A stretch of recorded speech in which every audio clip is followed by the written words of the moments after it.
all standing side by side watching this play out.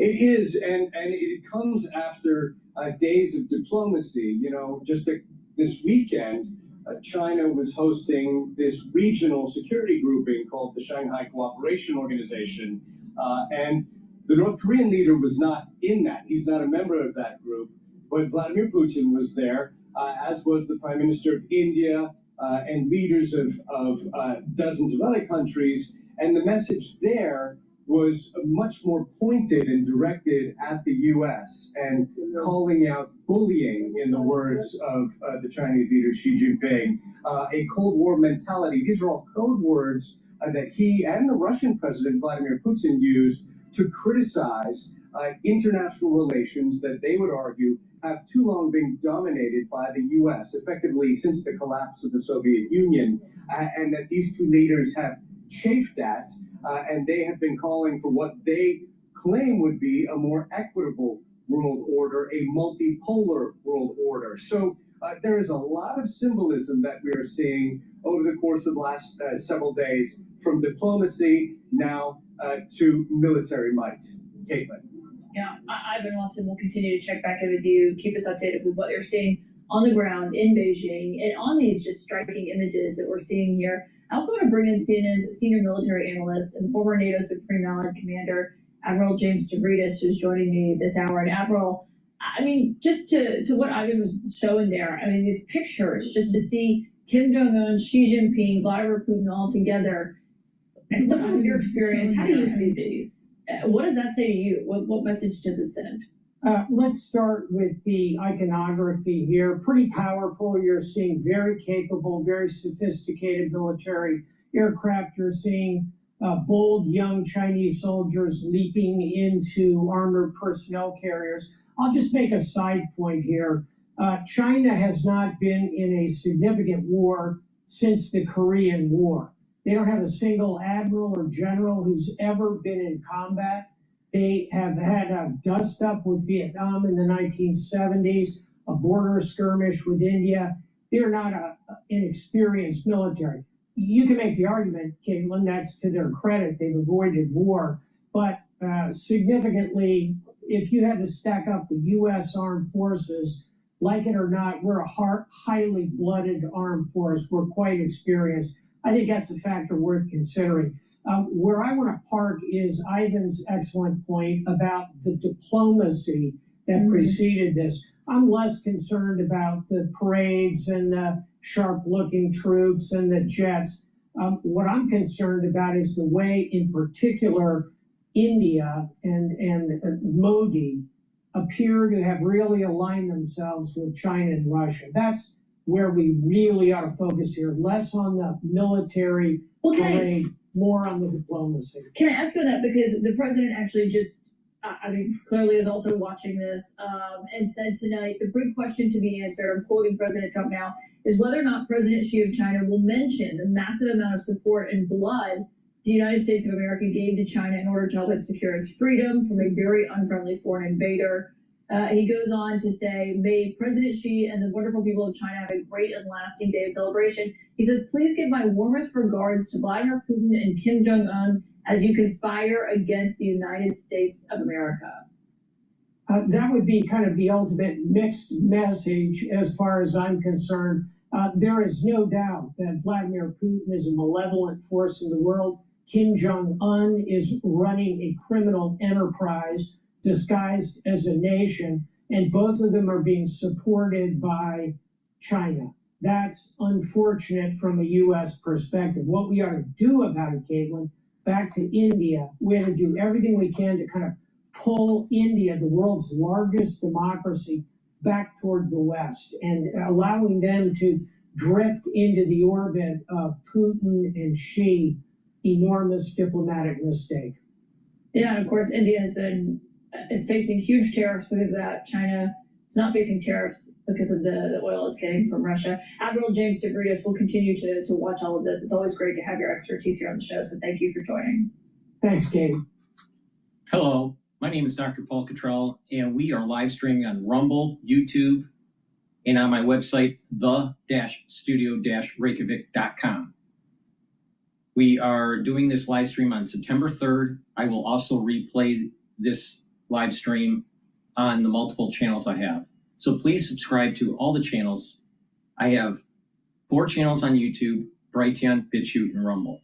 The links are in the description of this video and all my videos, so please subscribe to all the channels. You can also follow me on X and GETTR. Links are in the description. And you can listen to my podcast audio version on my website under Broadcast Radio and on Podomatic and Apple Podcast. All the links are in the description of this video and all my videos. So please make sure that you follow my work in the different modalities. Please help support the work that I do, because all these videos are for free. I don't put stuff behind a paywall. Please go to my website and donate. You can donate through Stripe, PayPal, or buy me a coffee on the homepage at the bottom of the page. You can also be a paid member to my Patreon channel. Again, I don't put stuff behind a paywall. All this coverage of the news and my perspective on different events, scientific discoveries, my op-eds, please help support by donating. And you can get the great products that I offer, the ebooks, the supplements, and the course material that I developed in pulmonology and immunology. Great way to help support the work that I do. And if you listen to the way you stack these supplements, you will slow down the aging process and have longevity. Now, when you do that, when you follow my advice, you're going to start noticing your body's healing and your immune system is getting better, your endocrine system is in homeostasis, and you have more energy and more vitality. So please go to my store, the-studio-reykjavik.com, and get the great, for example, structural nano silver soaps in lavender, in peppermint, lemongrass, and charcoal tea tree. Very high quality structural nano silver soaps. Get a few bars for your household. These are soaps that I use. So it's part of a healthcare protocol. So please go to my store, the-studio-reykjavik.com, and get the very high quality structural nano silver soaps for your household. Use discount 5 and you get $5 off any order. And if you spend $100 or more, you get a free gift until supplies last.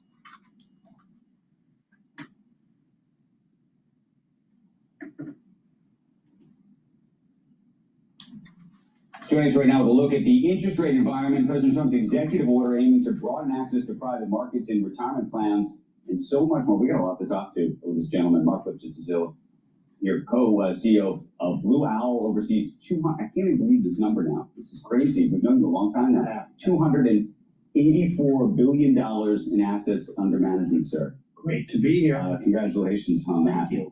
It's very nice of you. Appreciate it. Let's talk. Let's do interest rates real quick, and then I want to get to sort of the larger private markets situation. Yeah. I think we are going through almost a generational change in financial market potentially. When you think about where the interest rates are today, you think about the Lisa Cook situation, you think about the tariff situation. Are you surprised that this is where we are? So I'm thankful to be in the business we're in, where we do, as you know, products that are intended to be durable to whatever rate path we're on. So at some level, this sort of, what we call it, generally speaking, higher for longer, I'm not surprised about at all. You know, we've seen this, and we talked about this the last time we were together, when we just look at the fundamental, number one, just cost structure for American businesses in general. Certainly inflation is well off its peak. It's not gone. And number two, what's a normal cost of capital? Part of this is relative to what? We have this long distorted period of time where rates were zero. That's not normal. Having treasury rates in the 4-something range is rather normal.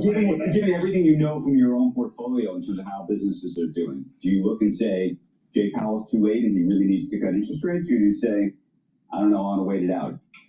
Business is good in our portfolio. Okay. The reality is we have about 400 companies now that we run capital to, almost all here in the U.S., so a reasonable indicator.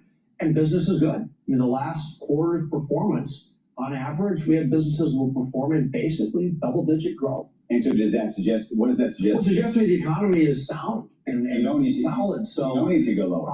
look, I'm thankful that I don't have to forecast the rate, as I said. Right. So I don't know the right path. I have a lot of confidence in the Fed, and I have a lot of confidence that we'll get there, but I don't know if it needs to go lower sooner. I do say this with confidence. We're in a world where we're going to be in I think higher rates overall for longer, number one. And two, there's a lot of exogenous variables that make it awfully hard to say the answer to. Does this whole Fed independence idea concern you, and you think it will appear in rates at some point or in the market? Look, at the end At of the the moment, it does not. Obviously. At the end of the day, I think we have incredibly durable markets, and I have a lot of confidence in those markets. I really do. And we have a really durable economy at the moment. And now So you think all of this other stuff is noise to you? How do you? I don't like to minimize the significance of anything when we're talking about Fed, the economy. But at the end of the day, I do believe we will be fine, and we will endure through. And in the grand scheme of things, yes, a lot of this is noise as long as we continue to have a sound economy underneath it. Mark, if you did think that the independence of the Fed was in jeopardy, that might actually appear on your radar screen at some point. Let me just say about Lisa Cook, because I know how we've covered it here. If she had 3 different properties, all listed as primary residences, and renting all of them out, if that actually turns out to be true, what's alleged, would removing her trouble you in terms of this administration trying to pressure the Fed? Is that something that you would say, wow, I don't like this, and I'm worried about Fed independence? Yeah, we're way out of my depth now. I'm an expert in lending. You're the person, you got 280 data centers for Well, you would have thought the world was ending based on how certain places have covered this. So you're not ready to sell $284 billion worth of treasuries because of angst about this situation. That you haven't done one thing differently because of this? We're here to provide capital. That's what I mean. You're the one that's one of the people controlling where bond prices go. We are certainly comfortable continuing to be a provider of capital. In fact, right now is a good time for us to provide our long Well, this is part of the noise that been talking about noise a lot lately, and sometimes you have to ignore the noise to make your investment decisions, I guess. We spend a lot of time looking for the signal. Your business is crushing it, but unless they've got the right help desk software, Oh man, it's just won't stop. your agents can get caught in a whirl. We spend a lot of time looking for the signal. That is for sure. And there are some wonderful things in the marketplace for us to fund. There are. Let me ask you a different question, which is at the beginning of this, I said there's almost a generational change happening in the world of financials, if you will. This idea that comes from part of this new Trump bill to make private investments more accessible to the public, possibly 401ks. It's possible we're going to see a flood of these sort of semi-liquid instruments and other kinds of things in the marketplace. Is this a good thing? Is this a dangerous thing? What is this to you? Well phrased, which is to say there's this generational change, and that I think is real, and that is good. Will there be a flood? I hope not. There should not be. This is about walking before you're running. It's about creating an opportunity for retirees to participate selectively in private investments. There are clearly advantages to private investments. If you look, again, we're in a mundane. In the private equity and private credit markets that are starting to permeate into the 401k realm, the average investor should stay away from them. It is not liquid. People will be attracted to the projected rates of return, but because it's not a very liquid market, it is going to burn a lot of people if they don't know what they're doing and if they have a time horizon that is not conducive to a 5 or 10 year time horizon. And you need to be a much more sophisticated type of investor to be getting into the private credit and private equity markets. And there is the derivatives that are being developed with the financial engineering of the private credit and private equity. For example, you have private equity companies coming in, buying distressed assets, distressed companies, but they have a good balance sheet, but poor income statement. They inject money into the business. Sounds great, right? You have a company coming in and helping another business out. They own the company now, the private equity, or a big part of the company. And then they take loans out, not on the assets of the private equity firm, but on the assets that are on the balance sheet of the company that they acquired. And that company now has to pay the loan. But it had this huge infusion of money from the private equity and from the banking industry. The company is now paying the loans off over time. There's some restructuring going on because there's a team of consultants that come in to restructure the company. Some assets are sold. There's hopefully better profitability. And what will happen is that the company that's been acquired will have to pay the private equity firm through a profit or through sales, and some of that from the actual loans that came from the bank back to the private equity company, more than what they actually put in. So let's say they put in $20 million to acquire a company, and that company took a $100 million loan. And let's say assets are $200 million, all right, before the loan. The private equity company will get that more than the money that they put in. And the company is still on the hook for this added debt that's on the balance sheet. And then usually it collapses. The private equity company doesn't care because they put in 20, they get maybe 40, and they just made $20 million and they destroyed a company. Who's on the hook? The bank. So this world can be really shady in terms of the private equity markets. Now you get into the whole derivatives situation. Let's say they keep the company afloat for a while, and the private equity does 10 businesses like this, and they have cash flows that are coming in from these different companies that they bought. Well, the private equity company could do a securitization of these cash flows and sell that security, that cash flow backed obligation, to the market. Or the bank could do the loans that they issued to the company that was being acquired and wrap all these different loans that they made. And because certain cash flows are coming in, they'll be able to support this debt obligation derivative. The problem comes in is when there's a good portion of these companies that start to fail. And it's the exact same problem that happened with the mortgage-backed securities back during the Lehman time. So you're getting into a situation where more and more people do this, more and more chance of securitization, more and more chance of systemic risk, more and more chance of contagion, more and more chance of economic turmoil, especially when the economy goes into its normal cycle of recession. You have recessions and expansions, but if you have a private equity firm that bought in at, let's say, near the top of a cycle, and then all of a sudden a lot of their portfolio is starting to hurt, and they want to get out, they're going to rush and get those cash flows from the balance sheet back to the equity firm before the company goes out of business.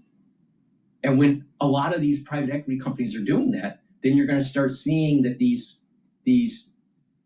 debt obligations that were sold to the market in packages similar to the mortgage-backed securities are starting to default. So you have the derivatives market defaulting. You have companies going out of business or having financial problems because of this new recession that will be coming. So you have to be a really, really savvy investor, which most people are not, to be getting into private equity and private credit markets.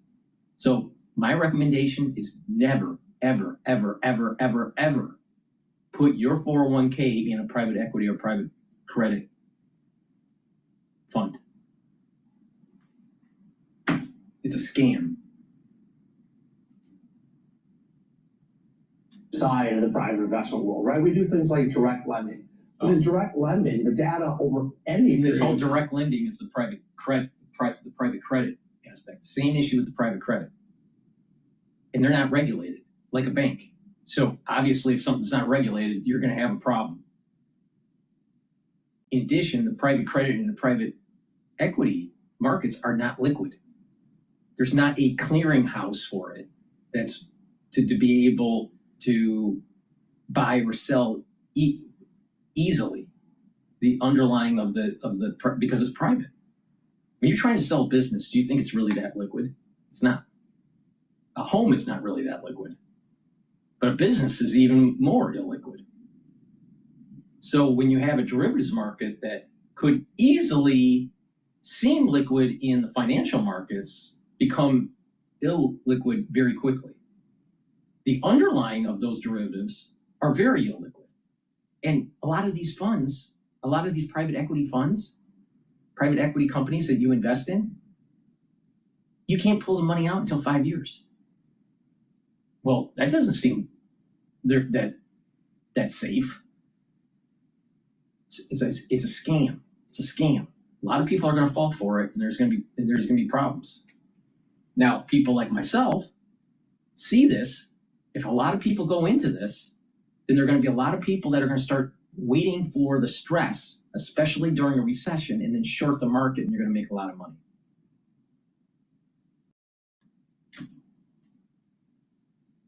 Is in. Look over a year, 5 years, 10 years, 20 years, rough justice. You have private lending performing about twice as well as the liquid alternative, about 5% of the liquid market, 9-10%. Here's the issue or the concern that I have in terms of how you make it right. One is the disclosure that comes from a private institution is obviously not nearly as robust as what you get from a public institution. That allows potentially for fraud or other things. I'm not suggesting that's going to happen from you, but from others, you just don't know, right? Two, you have this semi-liquid, sometimes, depending on what the vehicle is, these semi-liquid vehicles, which in theory work when they work, but in theory actually don't work when they don't work. Like that's actually part of the theory, which is they're built so that, you know, firms can put up gates effectively, and that creates its own problem on the other end. And so, yes, if you're a retiree, and look, if you have 20, 30 years, maybe this is a fabulous way to do it. The question is, if you're hitting 65 years old and all of a sudden you need that money, now I'm looking very far out, and in that moment you can't get the money, well, that's a whole other problem. This is about doing it right, and I agree with you. I'm not an advocate for all alts all the time, you know, let's sort of, you know, spam the waterfront. I think what we ought to be doing, though, is making prudent options available for sure, because today we have this odd island around 401ks. Remember, other retirees are benefiting from direct lending, from private real assets or GP stakes, because they're part of defined benefit plans. So we have this island we've created, and I genuinely say it's not fair to those retirees. Now, they do need to be well advised. It should be well regulated. I'm sure the DLL will do it. But let me throw one other thing into the mix right now, and it's a sort of current issue. Most private equity firms right now are holding onto a portfolio that they can't exit from. And the only exits that are really happening are these sort of what I call hot potato deals, where everyone's selling the pieces of their portfolio to each other, frankly. And there's all sorts of marketing games, which is another piece of this problem in terms of disclosure. But nonetheless, my concern is you have a flood of retail capital that comes into this space, and this becomes the opportunity set for all of these exits. And who is holding the bag? the retail folks. So we're not in private equity, Right. no. My strong view is let's start in the places that are lower volatility. Let's start in the places that are safer. We don't have that issue Right. in private credit. We don't have that in real assets. Let's do data centers where Microsoft is the tenant. There's a lot of very low volatility, low risk ways to participate. Let's work with great our partners, Voya. Incredibly prudent firm. These are people that take care of their 10 million clients. So it has to be done right. Again, you will not hear me say this is about let's just go for it all the way in. Let's in fact start with some really good products. Let's do this smart. Let's do it well. And that will be good for retirees. And that will be good for our age. It's going to blow up. At KPMG, we make the What's going to difference by happen? It's prioritizing gonna- data. That type of investing is going to be toxic during the next recession. Please go to my store, the-studio-reykjavik.com, and get these supplements to start with the foundation to build your customized health protocol. You start with a multivitamin and a probiotic. I have the complete multivitamin. This is easy to digest and has the multivitamins that you need as cofactors for enzymatic activity so your cells perform properly. This is a great supplement to start your health care protocol. Now, I have two different types of probiotics. I have the veggie cap version, which is the MB40 probiotic, and the powdered version. Now, if you take a lot of different powders as supplements, it's probably best to take the powdered version. If not, then take the veggie cap version. Both are very high quality probiotics. Now, with a good probiotic, you're going to be able to improve your gut biome, improve your immune system, increase the mucosal lining of your gut. Your IgAs will increase in concentration, so your immune system will be better. You'll be able to digest your foods better. And you'll have a better communication between your gut and your liver and your gut and your brain. That means that you're going to have better metabolism, and you're going to be able to have more mental acuity and more mental clarity. You're going to sleep better. You're going to consolidate memory better. You're going to improve your skin, because a bad gut biome usually manifests in skin issues. So you get lots of benefits from having a good gut biome. It starts at the gut. Good health starts at the gut. So it's important to take a good probiotic. So I have the MB40 probiotic and the powder version, powder probiotic. So take either one, take it every day, and take it with your complete multivitamin. That's a great foundation to build off of for an anti-aging protocol. I'll tell you how I do it. You can customize it based on your affordability and what you want to target. But if you follow my advice, you're going to notice that you're slowing down the aging process. You're going to be boosting up energy levels. You're going to be boosting up your immune system, your endocrine system, and your brain function, and helping with your cardiovascular health. So pay attention throughout this broadcast. And if you do what I tell you to do, you're going to benefit from it. All right, now.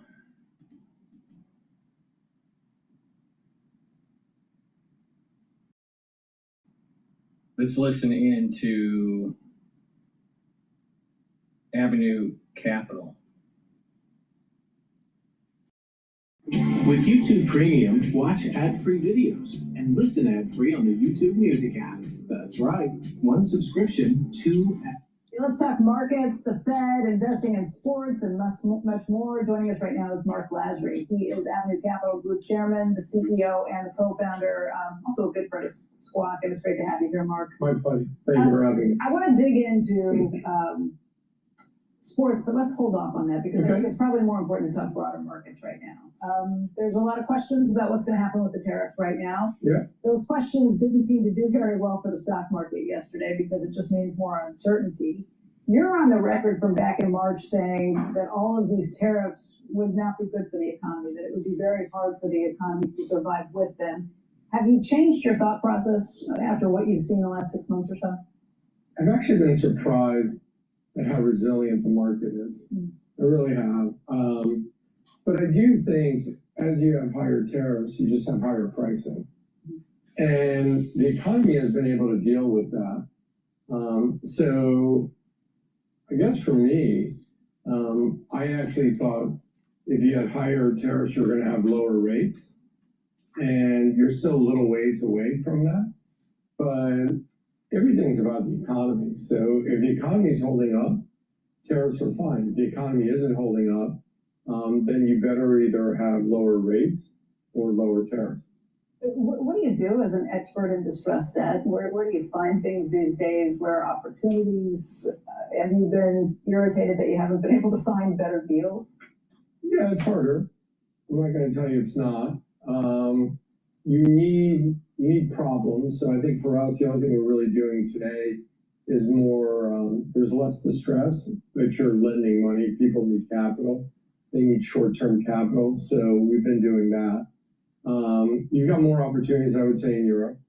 You've got more opportunities in Asia. The US market has been really resilient. So I think for us, there's just less to do here. Who do you lend money to in places like Europe and Asia, and what kind of rates can you get?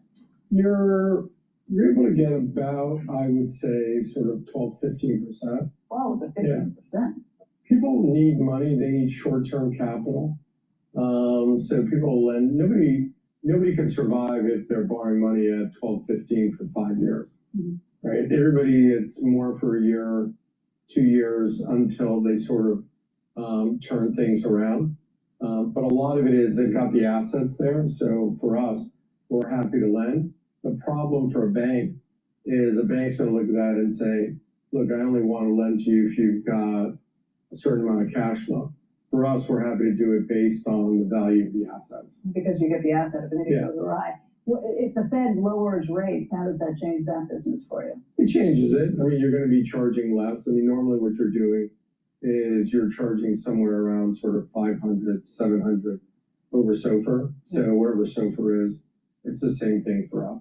And I would assume that normally if the Fed's lowering rates, it's because the economy's in trouble somewhere else, so you can swing back into the distress side. Do you see that happening this time around? I think it takes time.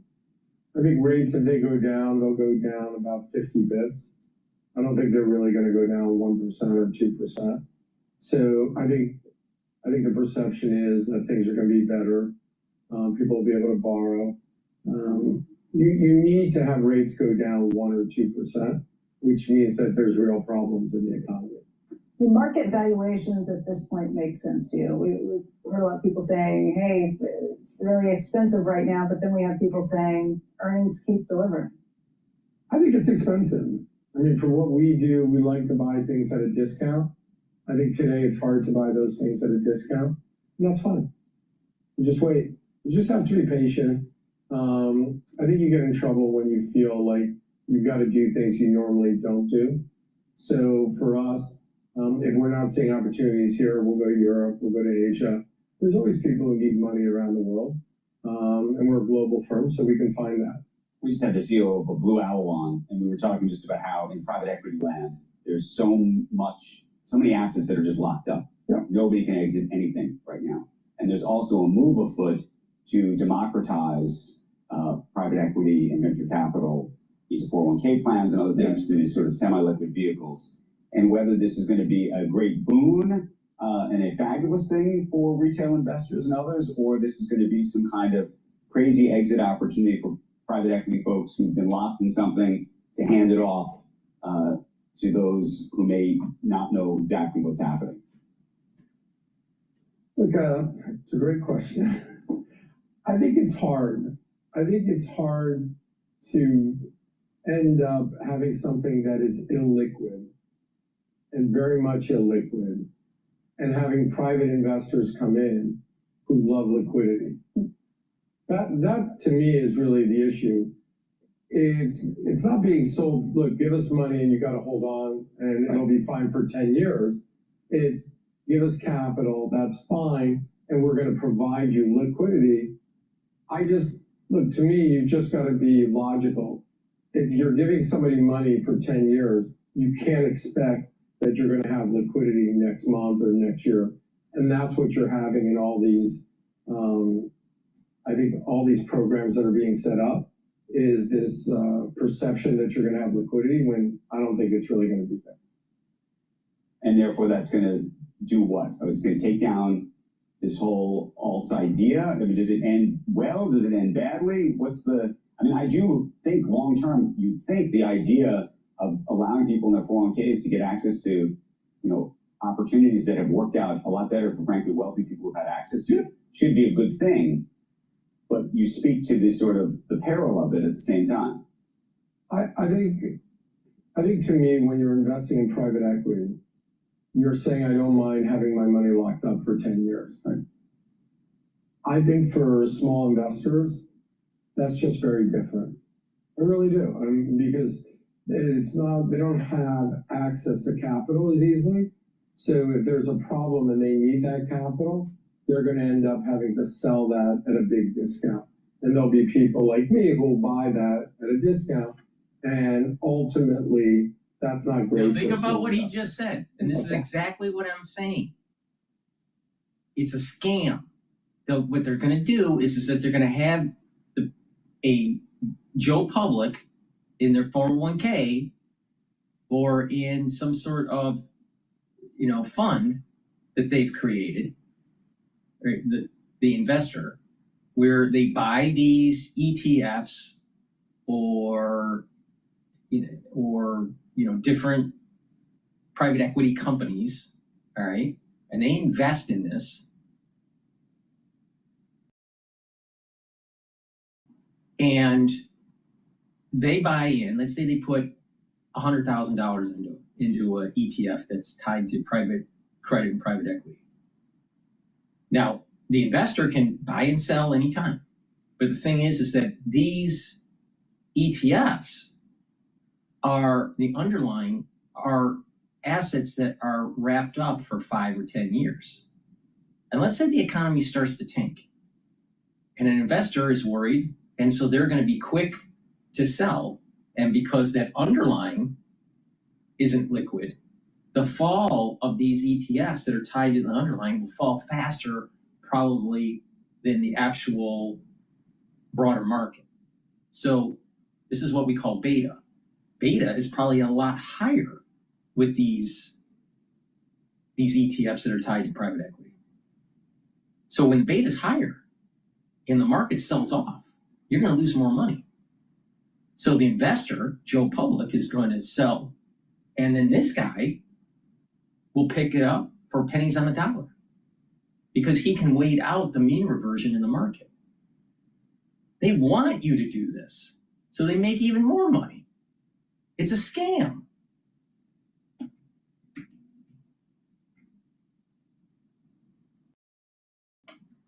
Did you get caught unprepared for the elements? You need the Bearskin Tactical Hoodie 4.0. It's the ultimate 10-pocket. It's a scam. It's a scam. Don't get into ETFs that are tied to private equity or private credit, and do not invest directly in private equity companies or private debt companies. Most investors will not be able to weather the storm. All right, let's go to the BBC here, talking about China, North Korea, and Russia. But before we do that, please go to my store, the-studio-reykjavik.com, and get the magnesium and zinc. Magnesium and zinc will help to boost up your immune system and improve your brain function. Magnesium also helps to increase the efficacy of vitamin D3. Take magnesium and zinc, take it every day. Make sure you drink it with filtered water. Boost up that immune system and improve your brain function. Now, in terms of the markets, the S&P 500 is trading at 6,438. The VIX is trading at 17. Euro is at 1.16. Oil is trading at $64.22. BITO is trading at 19.27. Bitcoin is at 112,000. Japanese yen is trading at 148.7. Natural gas is trading at 3.085. Again, I still have a year-end target for the S&P 500 at 6,800 or between 6,800 to 7,000, especially when the Federal Reserve lowers its rate. And there is a resistance level at 6,500 for the S&P 500 with a support level of 6,250.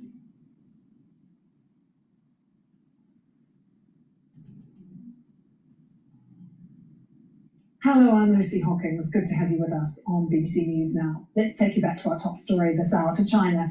They have held a massive military parade in Beijing, the biggest ever, unveiling what appears to be a new arsenal of high-tech weapons, celebrating the end of the Second World War in Asia. Our China correspondent, Steve McDonald, has the latest for us. So the parade is over here, and we are seeing traffic return to the streets of Beijing. It's not as busy as a normal working day yet, but the city's starting to get back to normal, and now it's a time to reflect on what this was all about. Now, naturally, it was a parade to mark the end of World War II in Asia.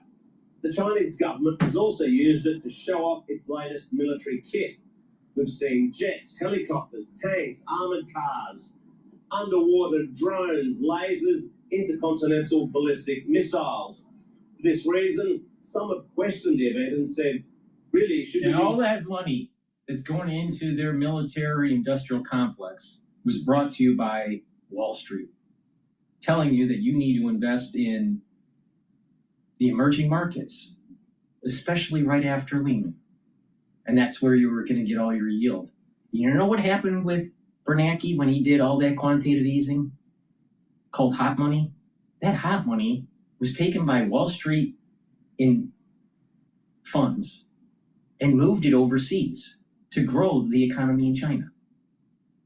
And now, fast forward to 2025, and you got saddle rattling in a parade with all these new wonderful toys that they developed because the American public wanted cheap spatulas at Walmart. But the people on Wall Street, they made a ton of money doing it. So to finance the war, I suggest that maybe we should tax Wall Street and the uber wealthy at a much higher rate for the ill gains that they made during the push to invest in China that ended up building up our enemy. So instead of them buying a $250 million yacht, maybe that $250 million should be going into our war effort against China. Worried that this country might start using these weapons as it flexes its muscles on the world stage.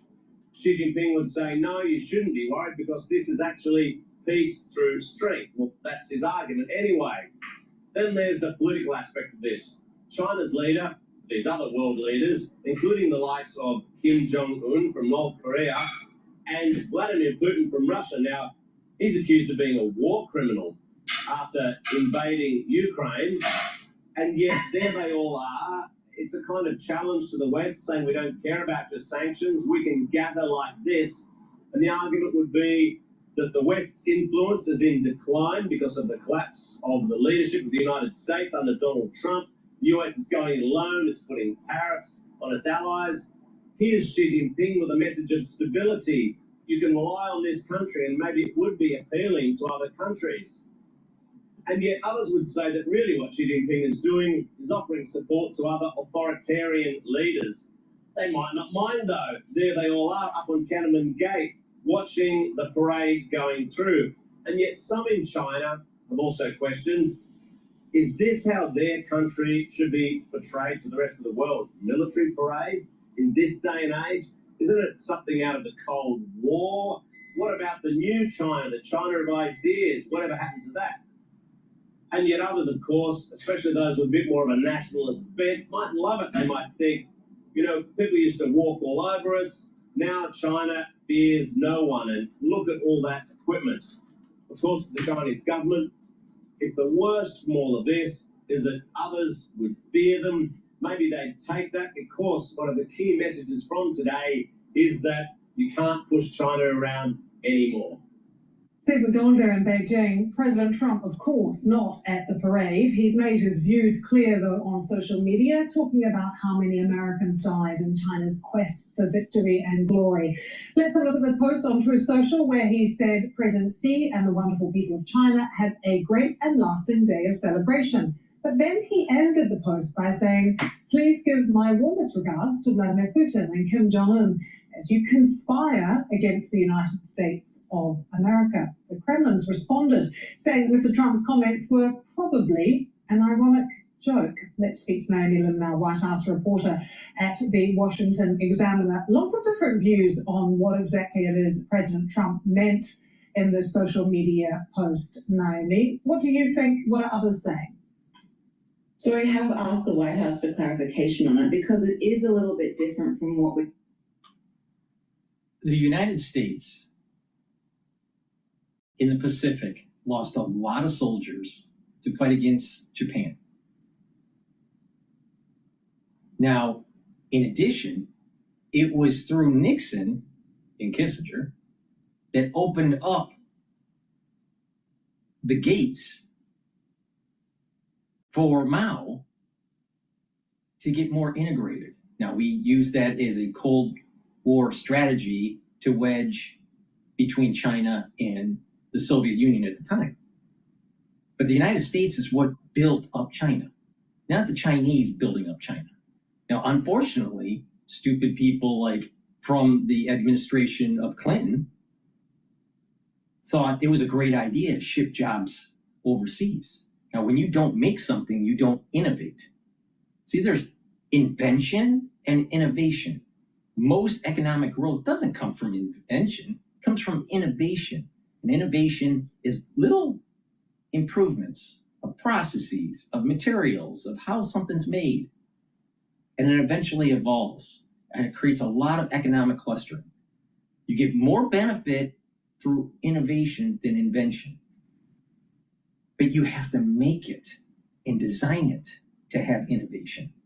When you ship that away, and all you're doing is pushing paper, you don't innovate. And therefore, you start becoming less knowledgeable how stuff is made and how to improve it. But Wall Street thought it was better to just push paper. So what it really means is that the United States built up China. The United States won the war in the Pacific. The United States opened up the doors because of a geopolitical strategy by Kissinger for China to benefit economically. And now the United States is going to have to spend lots of money, blood, and treasure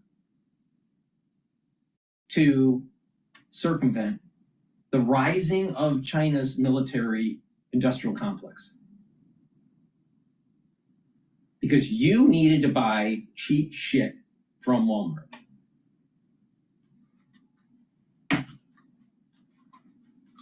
Him say in the Oval Office yesterday, a BBC colleague of yours actually asked him, whether he is worried that China is setting itself up as a sort of,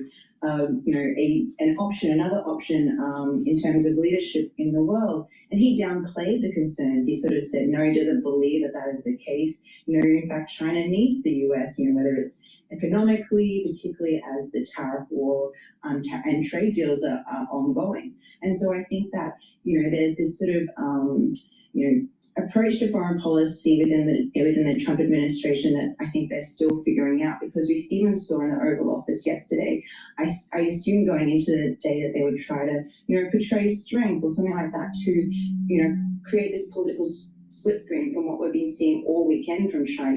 Not only was the meeting, there were high-profile meetings between President Xi and President Modi of India, but now obviously this huge military display. And we were sort of surprised yesterday because it was mainly an announcement about the US Space Force. And so I think we'll see sort of an adjustment with that today, particularly after we saw this Truth Social post from the president. Do you think your CPA is helping you save money on taxes? think again. Most CPAs are tax preparers, not tax strategists. Okay, there's a slew of economic data that's coming in that hopefully when we transition to Bloomberg, we'll be listening in. Please go to my store, the-studio-reykjavik.com, and get the zeolite. Zeolite will help to detoxify your body. It's going to help to remove heavy metals, toxins, and chemicals. Take 3 small drops underneath your tongue, drink the filtered water, and that'll allow you to urinate out those toxins within 6 to 8 hours. Now, zeolite should be taken every day. You can do a heavier detox by taking 10 small drops underneath your tongue, drinking the filtered water, and do that every day until the bottle is done, and do that once or twice a year. But it's better to actually do 3 small drops underneath your tongue and do it every day. Also, make sure you drink filtered water and stay away from processed foods. Clean your environment, get rid of chemicals that are in your environment, and if you have cleaning solutions that you have to have or paints, put it in a double sealed container.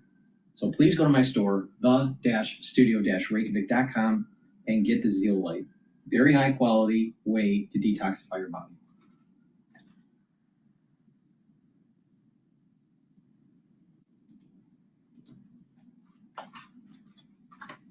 There's new video of a famous shipwreck off the coast of Greenland. The SS Terra Nova carried Captain Robert Scott and his team to their fatal expedition to the South Pole in 1910. The ship was used commercially until 1943 when it sank off Greenland's south coast. Now, Leighton Raleigh and his fellow researchers at Rev Ocean have conducted the first visual survey of the shipwreck. They got great video of the ship's wheel. When you think of the people who have stood there, maneuvered their Terra Nova through ice and various things like Captain Scott, it was like, wow. The shipwreck has become a colorful reef. Michael Wallace, CBS News. A jury in LA has found Cardi B not liable in a $24 million civil lawsuit filed by a Beverly Hills security guard who accused the rapper of assaulting her with her spiky fingernail extensions outside a doctor's office. Even if I'm in my deathbed, I swear to God, I will say it in my deathbed.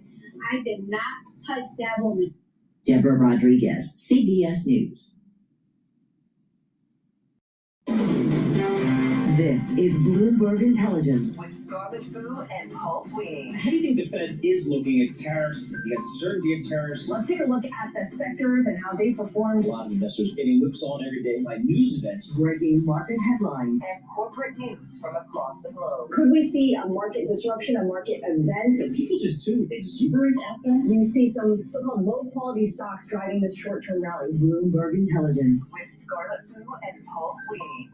There's a news announcement. Macy's, the retailer, Macy's shares jumped 20% as retailer tops earning estimates. Raises outlook. Mind us. Scarlett Fu, Paul Sweeney, live with you here today. Coming up, we're going to check in with Ira Jersey, Bloomberg Intelligence Chief U.S. interest rate strategist, and his thoughts on the Fed here and what's the next move. Mark Cottrell, Senior Portfolio Manager at Allspring Global Investments up there in Boston. So we'll get started. Market call. Randall Williams, Bloomberg Business and Sports reporter. I sense a theme here, Scarlett. Business of sports. I'm forcing this into the rundown every day. I love it. This is awesome. There's so much to talk about all the time. And it's big money, too. So we'll check in with Randall and see what he's got for us. Mark Gurman, walking the hallways here in New York. He's based in our LA bureau. He breaks everything on Apple. So we'll get his latest thoughts on what's happening with Apple. So we got a lot coming up in the next couple of hours. Let's kick it off as we do. Mr. John Tucker of Bloomberg.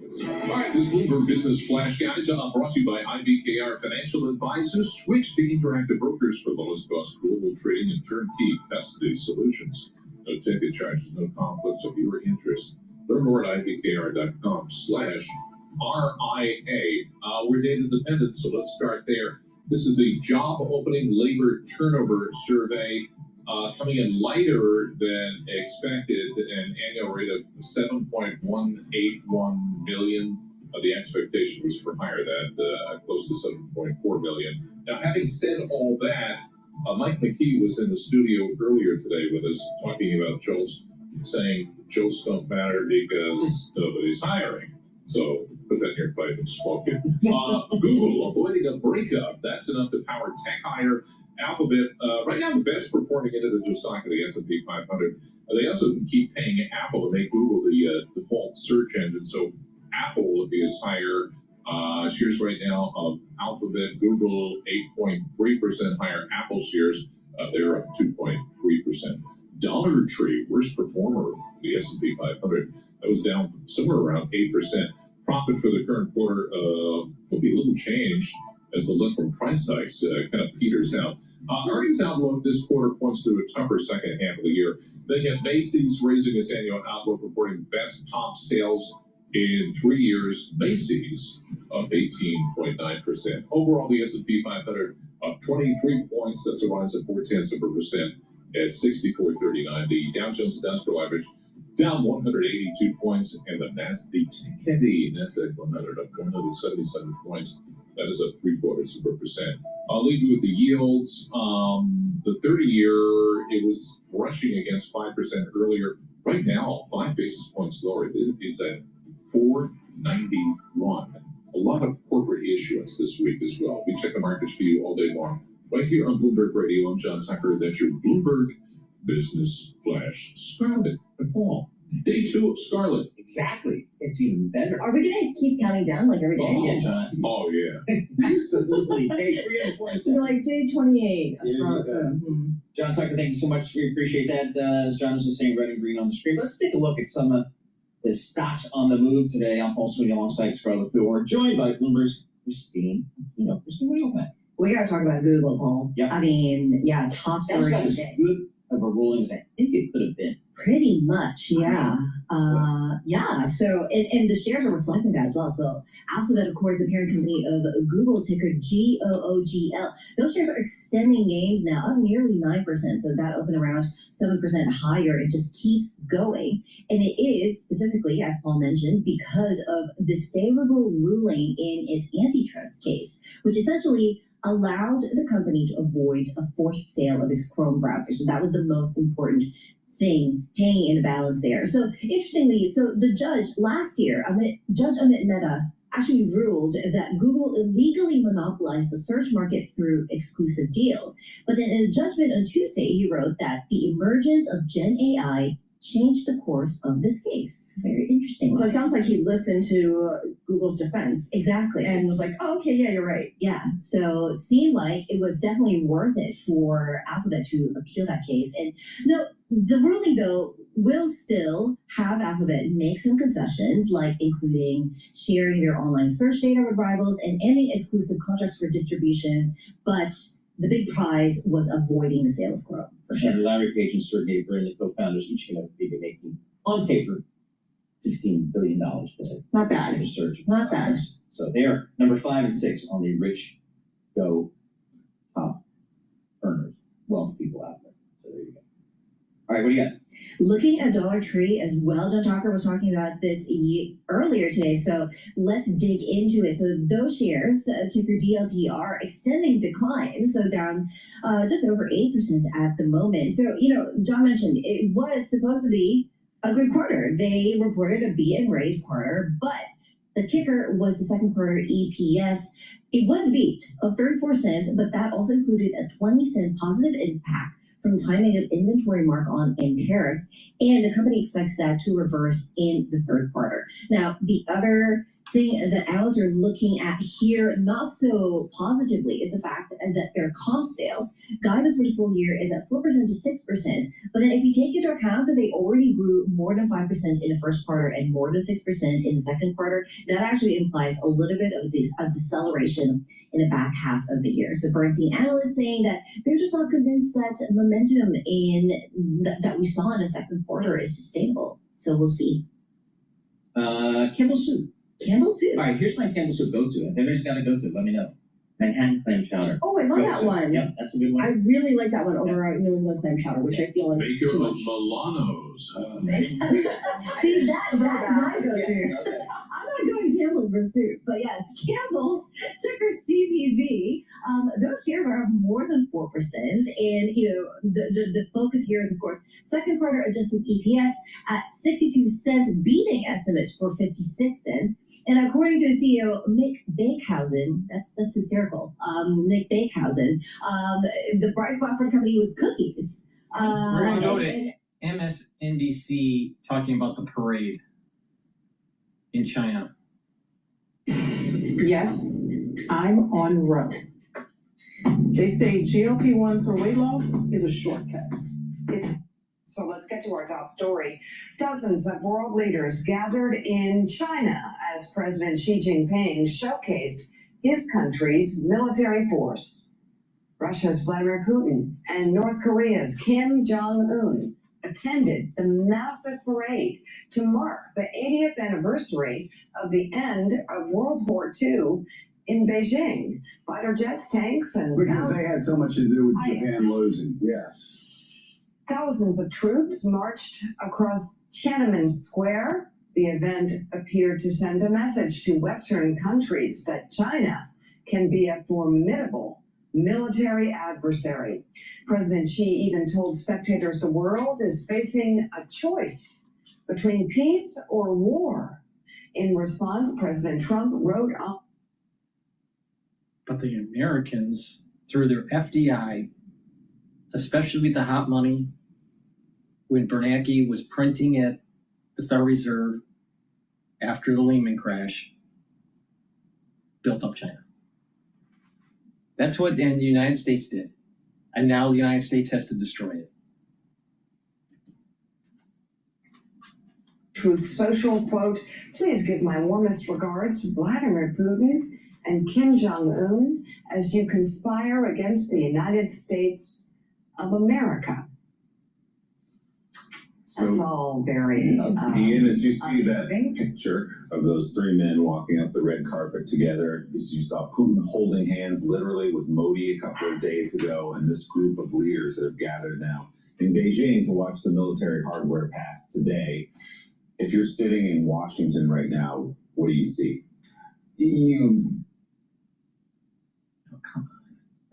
They said it's not relevant. It's what we're doing in the United States. We're the biggest, we're the baddest, we're the most powerful. This is not happening. Damn it. Something less powerful. It's happening because the United States is. Let me just reset this.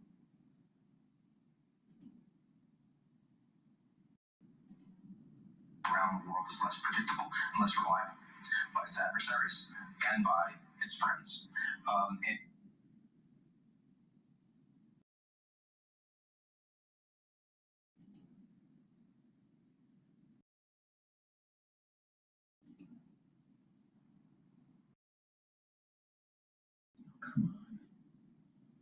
I have issues with the speaker again.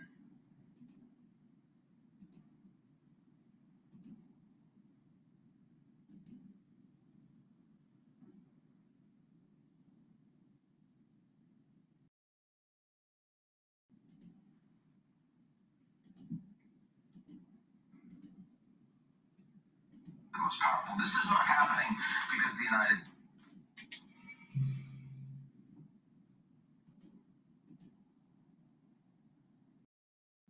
Why the hell is this not working?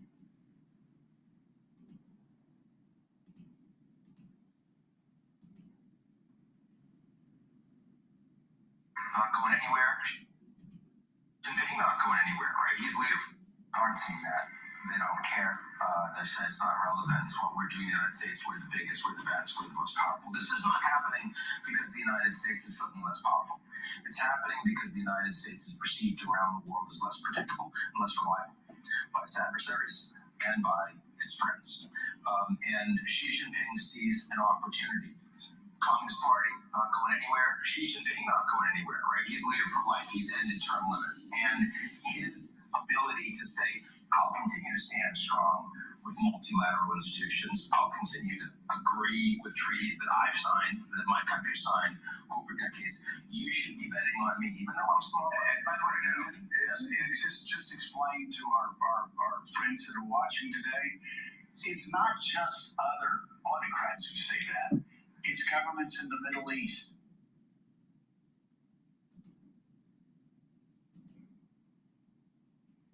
But the instability of American foreign policy and its usage of sanctions as a tool or weaponizing the dollar go back in recent time to 9/11. In the Bush administration, this is not a Trump issue. This is actually a neocon issue. Who will say that as well. Well, I know when Those are autocrats too, but yes, I agree. Well, yeah. But the Canadians will say that. The Canadians will say that. Yes. Others will say that. And what they say is, you know what? If I deal with China, in 5-10 years, I have no idea what you guys are going to do in 4 weeks. And they've said this for years, and I always explain, that's because we're a democracy. And people dictators for life. But that is out there. It's not just, if it were just that, if it were just that the United States shifts on policies, but still can be counted on for things that they have agreed to internationally. And this is not just about Trump, right? I mean, it was Obama that got everyone really jammed up about the Trans-Pacific Partnership and then couldn't get it done himself. It was Hillary Clinton and Trump that both said in that election, we're not touching that. We're not going ahead with that. But it's also things like the JCPOA, the Iranian nuclear deal. You're in it, then you're out of it. Your own deal. It's the Paris Climate Accord. You're in it, then you're out of it. It's treaties on tariffs that you rip up overnight, like USMCA, Trump's own deal that he decided, well, actually, I'm not going to adhere to the terms of what I signed before because it no longer benefits me, the United States. Now, geopolitically, the big thing that's happened over the last 30 years is China rising and America's allies getting weaker. It's not the United States getting weaker, it's its allies getting weaker. But the correct response, from my perspective, is that the U.S. president should be saying... Who are the main allies? Germany, France, UK. Why are they getting weaker? Because they have too much debt. Why do they have too much debt? Because their social programs. They have socialistic policies that led to a debt cliff and a doom loop and higher interest rates on their sovereign bonds. That's why. Socialism doesn't work.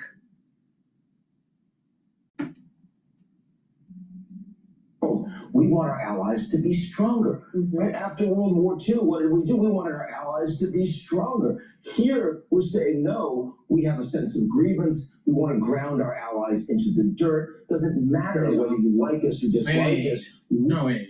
But the issue, especially in recent time, the last 25 years, these countries, our allies, kept on issuing more social programs to their society and expected the United States taxpayer to foot the bill for their protection through NATO.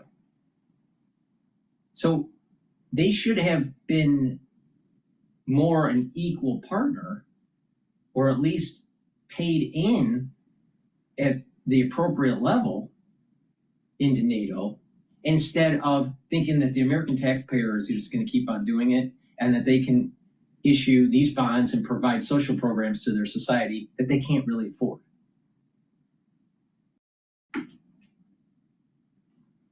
We're in the stronger position. You've got to listen to us. And the only leader out there that's been really capable of saying no without consequences has been Xi Jinping. Modi has said no with big consequences for his economy, big consequences for his ongoing relationship with the U.S.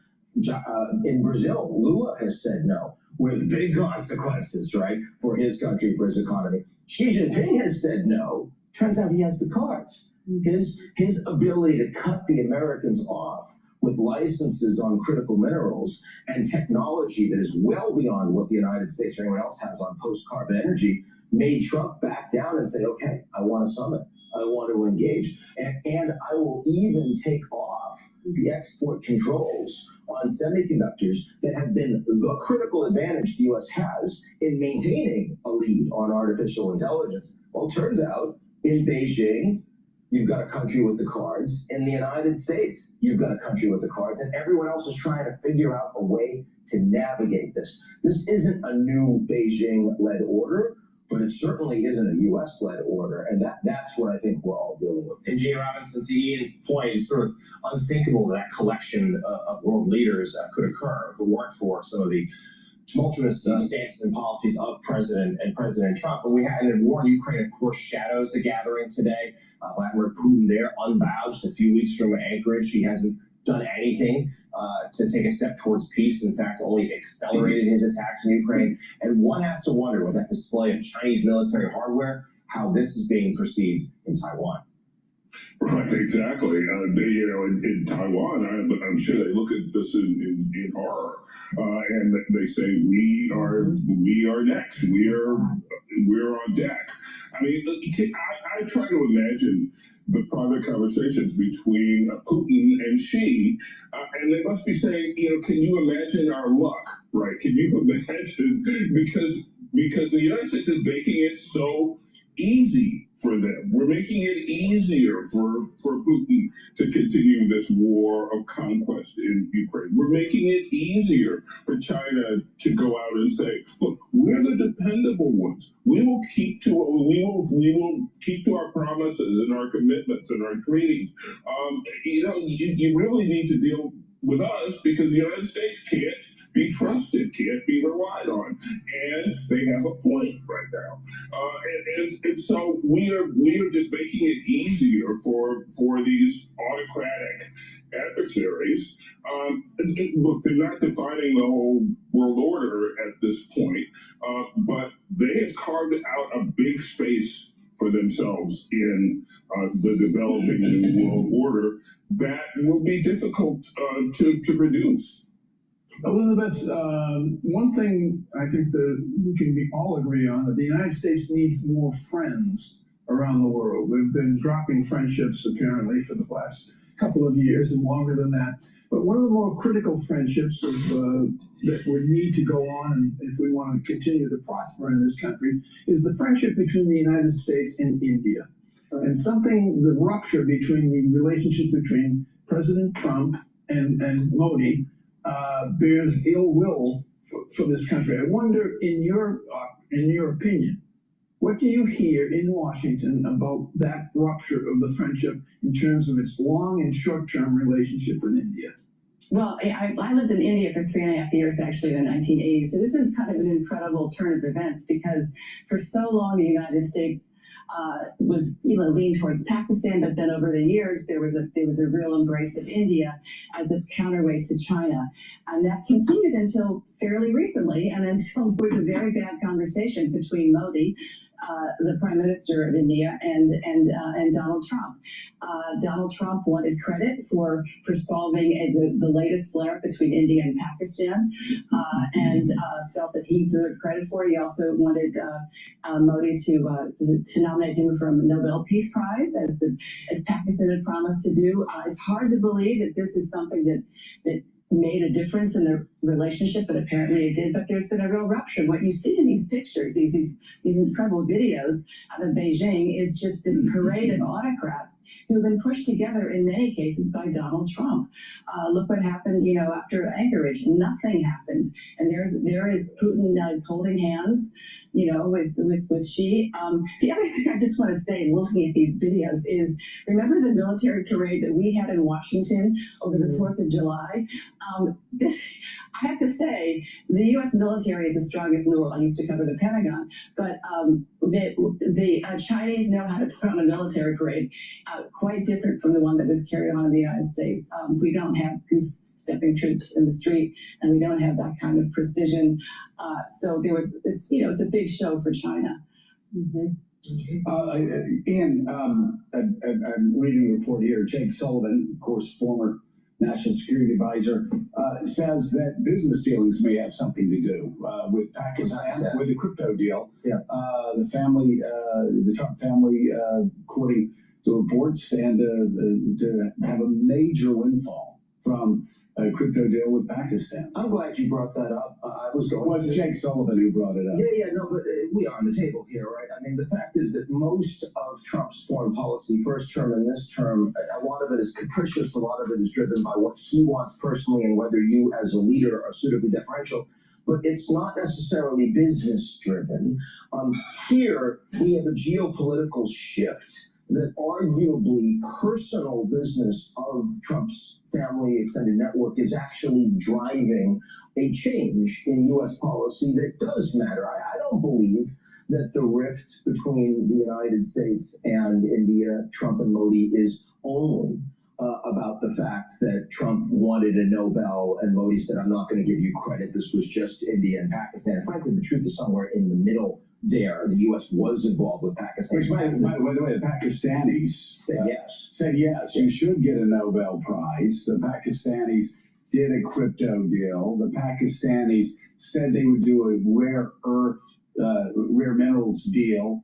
I mean, that's, that's strike one, strike two, strike three for India. Look, they are in the position of supplicant. They need the United States a lot more right now. In some ways, it's kind of like Ukraine and Zelensky, where he said, yeah, we'll give you a critical minerals deal after he got whacked by Trump. Yeah, we'll accept a ceasefire with no preconditions. And Putin's saying, I'll have a meeting with you, I'll talk to you, but no, I'm not giving you a ceasefire. Well, for Modi, the red line is no, when you're engaging with Pakistan, my mortal enemy that way, for whatever reasons, and accepting a 2-hour meeting with the head of Army Staff, Munir, in the White House, no, I'm not going to treat you in the same way. And yes, I think it's hard to imagine that the commercial deals that are being struck by the White House that have nothing to do with U.S. national interest are playing zero role in America's tilt away from India and towards Pakistan. We don't know what percentage that is. Jake Sullivan says that he thinks it's part of it. I will say, though,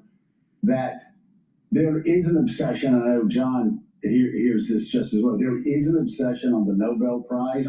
Oh, yeah. And I will say, I think India may be underplayed the role Donald Trump played in getting in the middle of India and Pakistan, two nuclear powers. And so you had Modi saying, no, he had nothing to do with it. And you had Pakistan saying, you should have a Nobel Prize.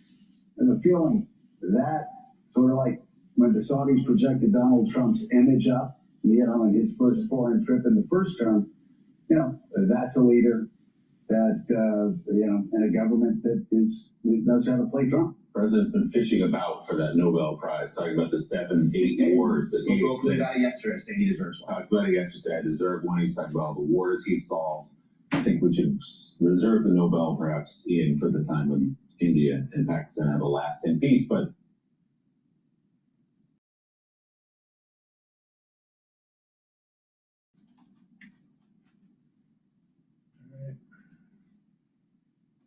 let's listen into Bloomberg. But before we do that, please go to my store, the-studio-reykjavik.com, and get the Clarity Factor. Clarity Factor is going to get rid of that brain fog.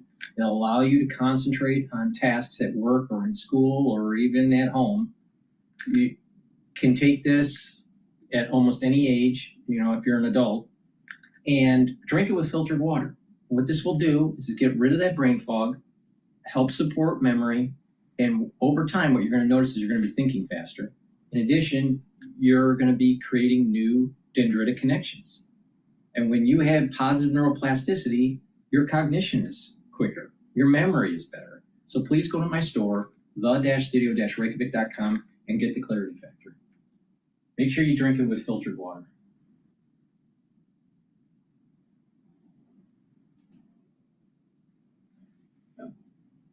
I followed professional sports, the economics of professional sports for a long time. It's all about broadcasting rights fees. That is the economic driver here. The women, one could argue, given the popularity, should be paid multiples of what they're being paid today. That's going to be driven by, I think, if history is a lesson, broadcasting rights fees or just media rights fees. Sure. I'm not sure how you You guys have it right. You have it right. Where are we on that? Well, the WNBA just agreed to a new media rights deal. It was a $2.2 billion deal annually. $200 million annually, $2.2 billion total. And with that in mind, of course, the players are sitting there looking at that number and they're like, yeah, if you're going to be, expanding on the revenue for the league, then we want to be a part of that. There is a disagreement at the negotiating table with collective bargaining right now as to both sides coming to terms as to what the growth in salaries should look like. But hopefully they come to terms soon, because otherwise, we could be starting the season a little bit later. Let's play about this this DoD strike on these drug traffickers in the international waters.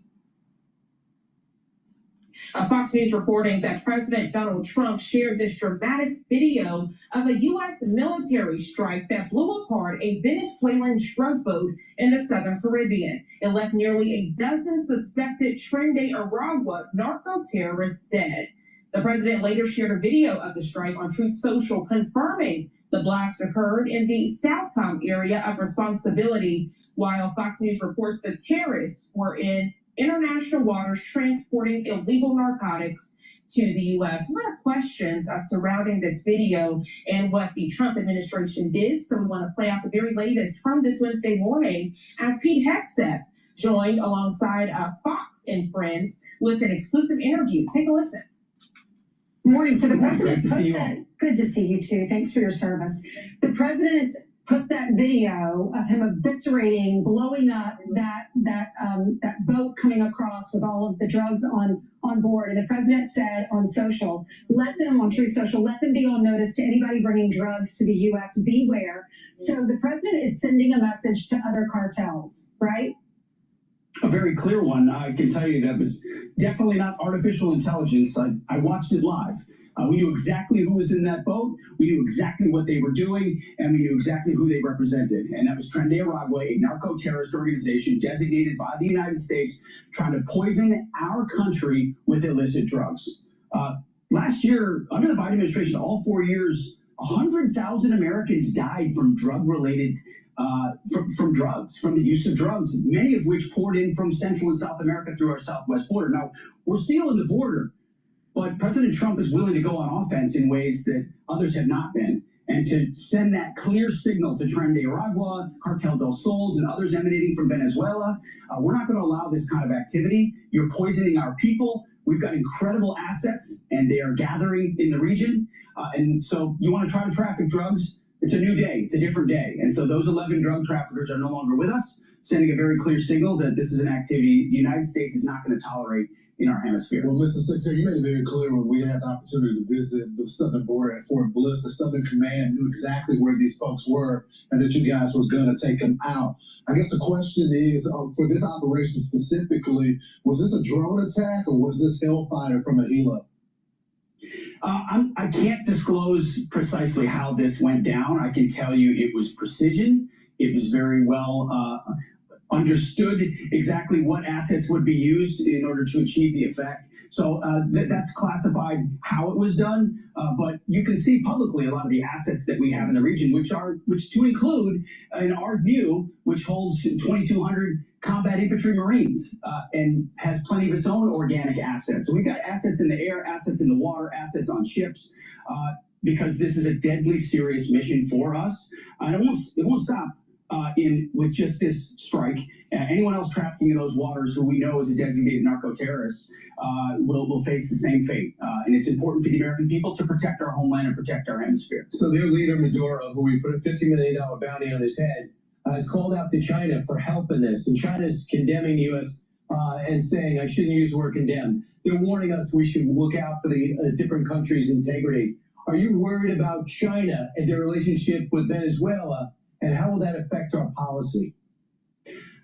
No, the only person that should be worried is Nicolas Maduro, who's running effectively as a kingpin of a narco state.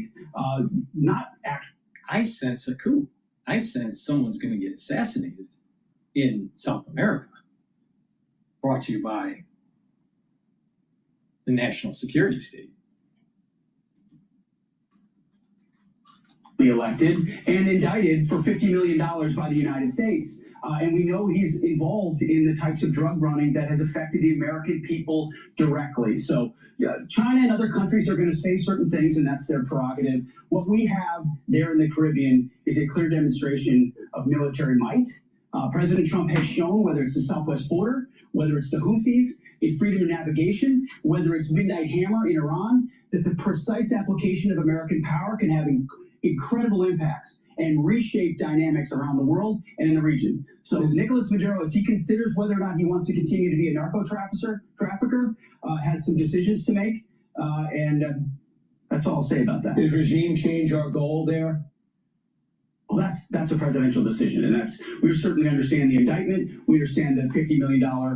Anyone would prefer that he would just give himself up, but that's a presidential level decision, and we're prepared with every asset that the American military has. It's incredible that y'all were able to track that boat, know that there were 11 narco terrorists on board, and be able to take it out to prevent all those drugs from making it into the United States and killing so many teenagers, so many 20-year-olds, whoever's doing drugs in the U.S. So thank you for that. I don't know how you did it. I'm sure you have intel that you can't talk about. Let's talk about China this morning, because while we've heard... All right, so that was the very latest this Wednesday morning, about an hour ago, where Secretary Pete Hegseth joined Fox and Friends to discuss. Okay, let's see here.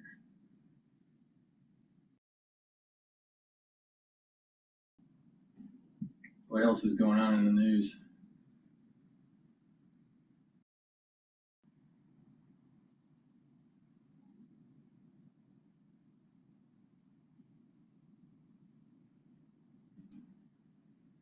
Senator Rand Paul.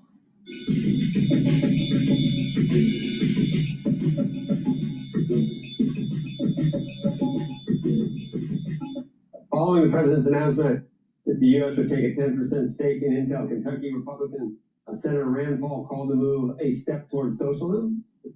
Senator Paul joins us this morning to talk industrial policy and more. We've had this ongoing conversation all this morning, Senator, about, we've said the good versus the perfect, and we said, there are things that the true conservatives like about the president's policies, things that they don't like. If I had to sum it up, you're not a big fan of tariffs or what you would call industrial policy.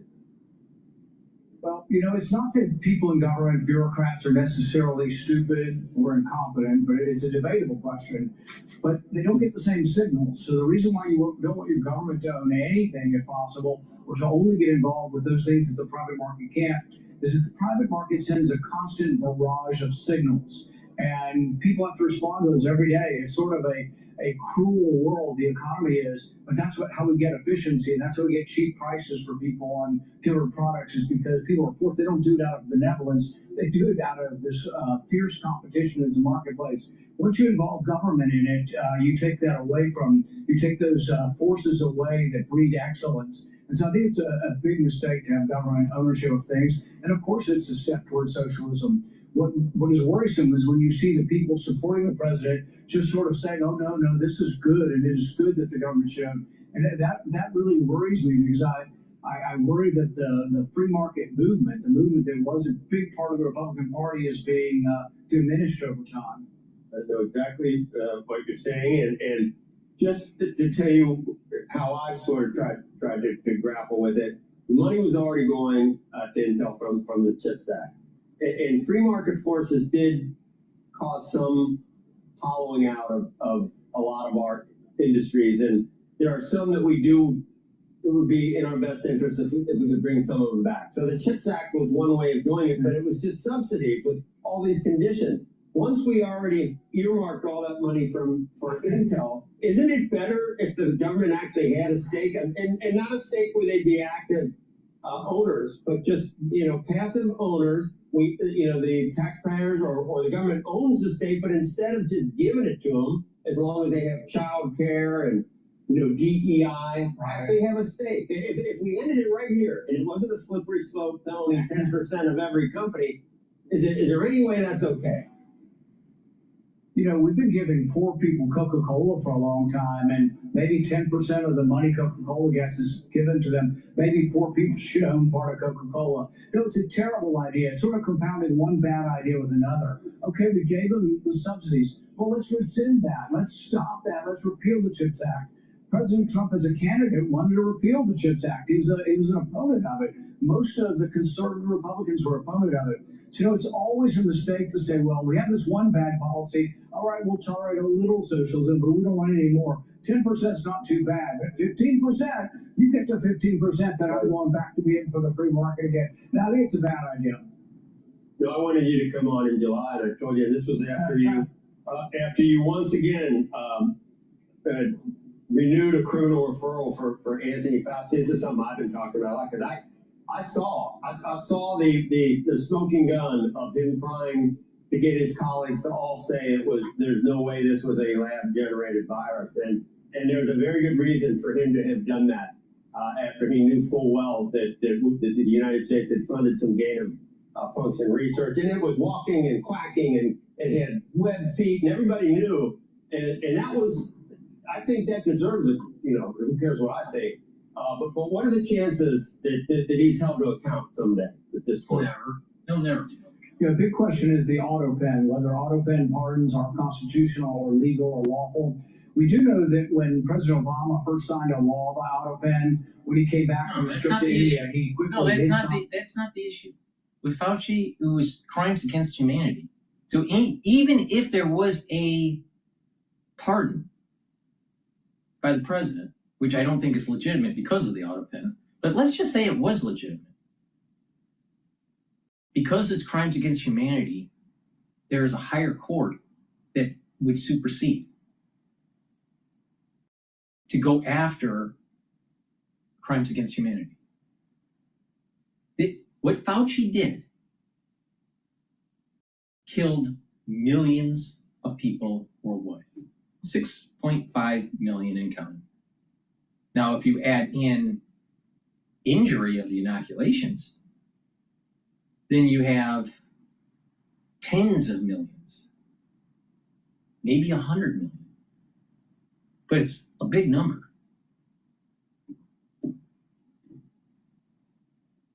Fauci killed a lot of people, and he needs to be held accountable.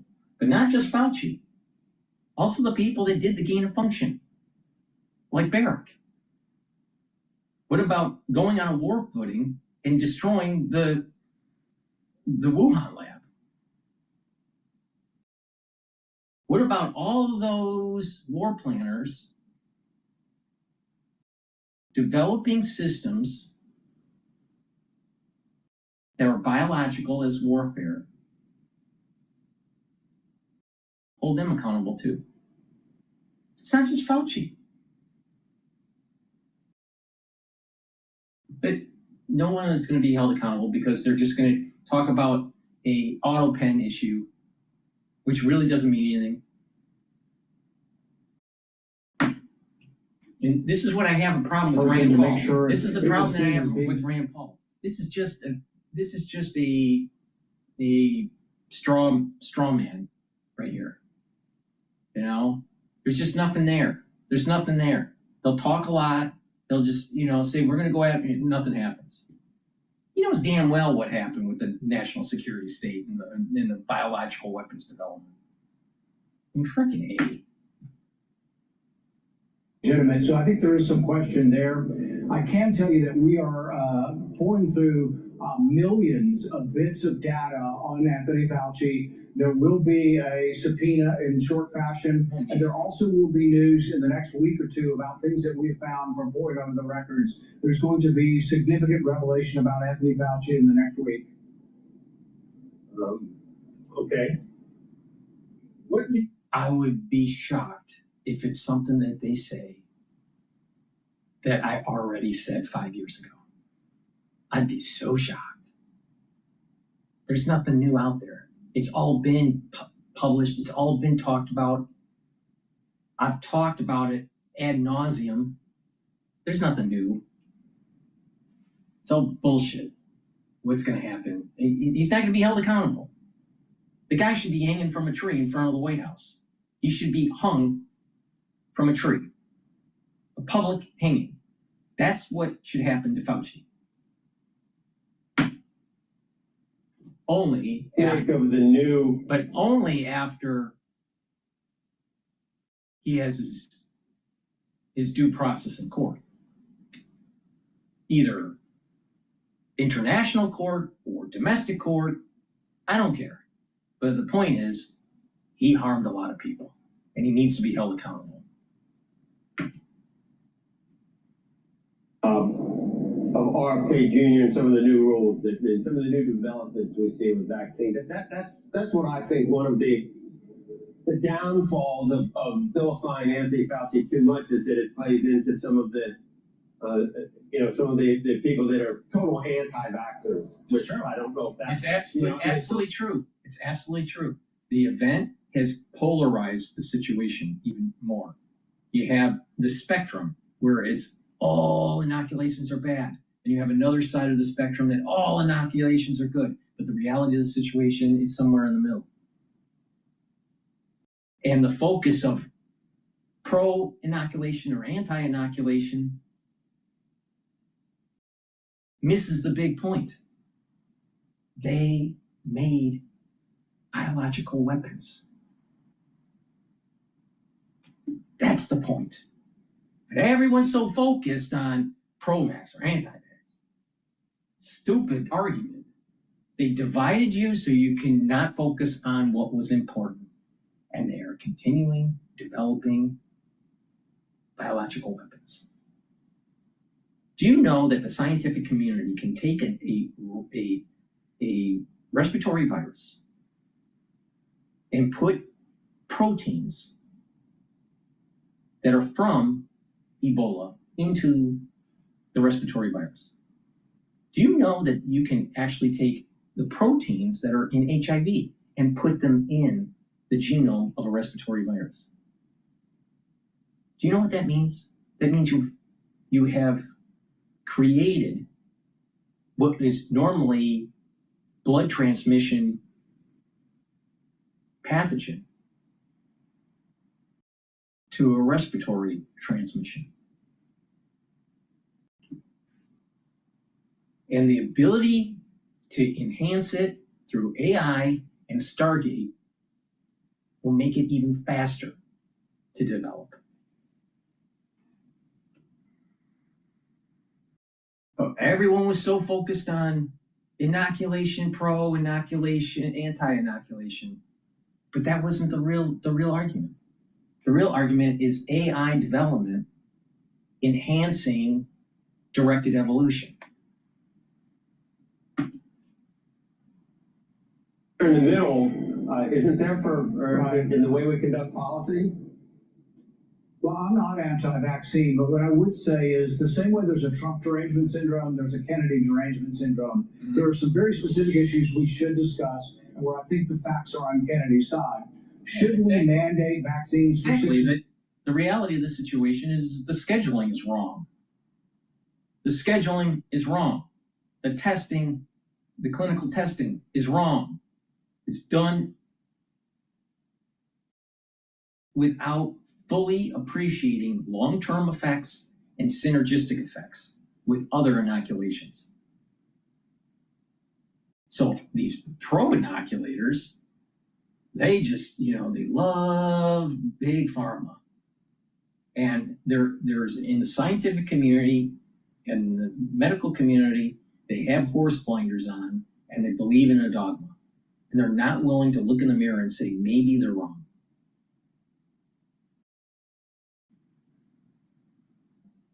But the other side, the very strong anti-inoculators, they're not willing to look in the mirror and say, you know what, some things need to have inoculation.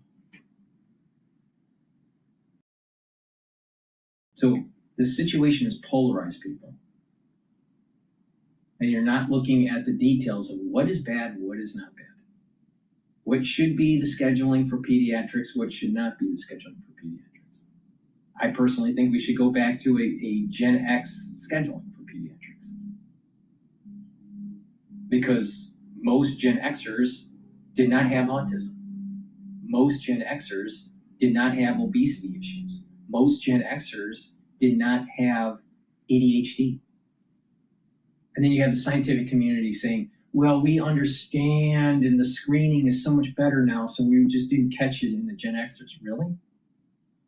Then why, literally, when you look at a random school, private or public, but you random 100 different schools around the country, why is it that 40% of the students are on the spectrum? And not by a little bit, by a lot. So they have autism, they have ADHD, and they look retarded. Why? That's not what happened when I was a kid around the country. That was a rare situation. So something's definitely happening. And it's a combination of things. It's the endocrine disruption that's taking place because of our environment and the foods that we eat, but also the inoculation scheduling in pediatric care.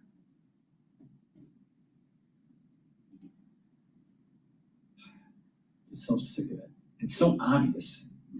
All right, let's go to job openings and labor turnover data that was released, and we talked about it a little bit from Bloomberg, but this is the perspective from CNBC with Rick Santelli.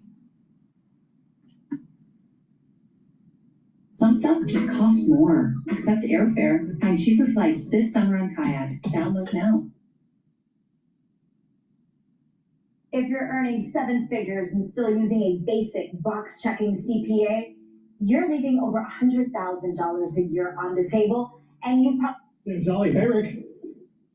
Hi, Carl and Dee. You are watching yields move lower on the curve, and that is primarily because job openings and labor turnover, known as JOLTS, comes in on the light side, expecting a number close to 7.4 million. This is a July read. Comes in 7,181,000. That would be the smallest job openings number going all the way back to D's of 2020. Now, if you look at factory orders for July, comes in exactly as expected at minus 1.3, which is actually the strongest number since it was positive in May at over 8%. There is a revision in the rearview.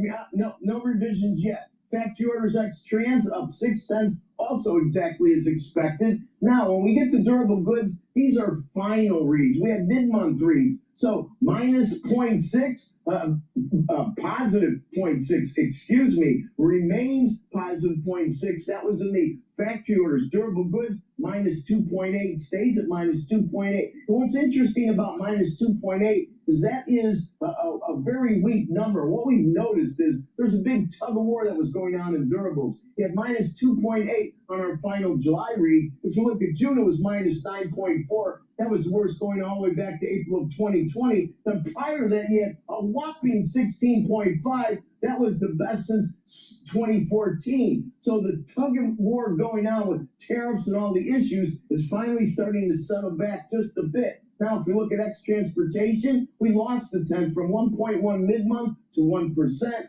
And if we look at capital good orders, non-defense ex-air proxy for capital spending, it remains at 1.1%. And that's a pretty good number. That would be the best number going back to May when it was up almost 2%. And finally, if we switch from orders to shipments, 0.7, so about 3/4, 1%, and that's exactly where it was on the mid-month read. As I pointed out, we are now hovering around 422 in a 10-year. That would be down 4 basis points. 361 in a 2-year. That's down 3 basis points. And I know that everybody, of course, is talking about the long bond, whether it's in this country, in the UK, in Japan, because yields are moving up.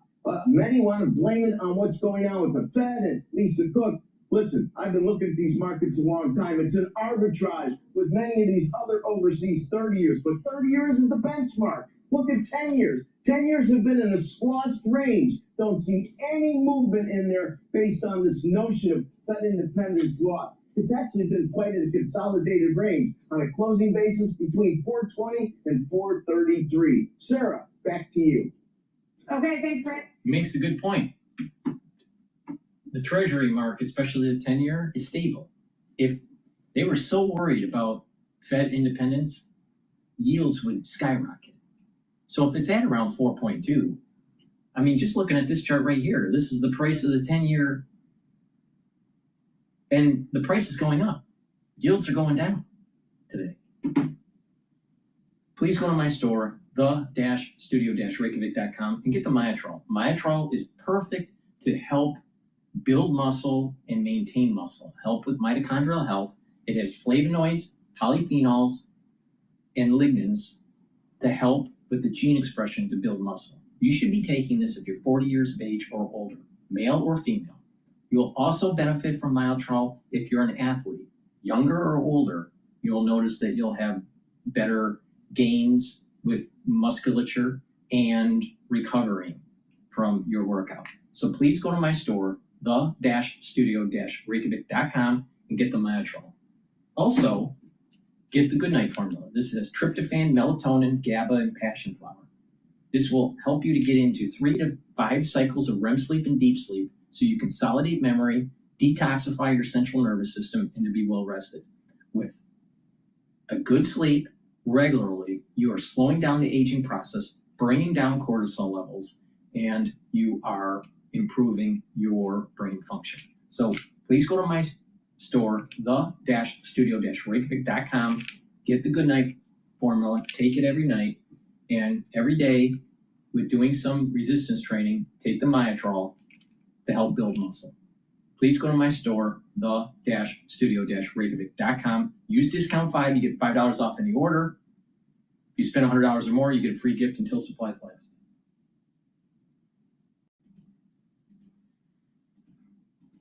TJ Maxx, Marshalls, these are the companies that people really look to for deals. They have an interesting buying model where they're buying like the extra inventory that other retailers didn't sell. So they're a little bit isolated from the tariffs, and they also are benefiting from the fact that a lot of retailers bought a lot of stuff ahead of tariffs. I'm also really interested in the dollar stores. Dollar stores, you know, have a huge footprint. They're in these rural parts of the country that traditionally the big retailers don't reach. That has given them a big advantage. Now Amazon and Walmart are coming for those dollars from e-commerce in a really big way.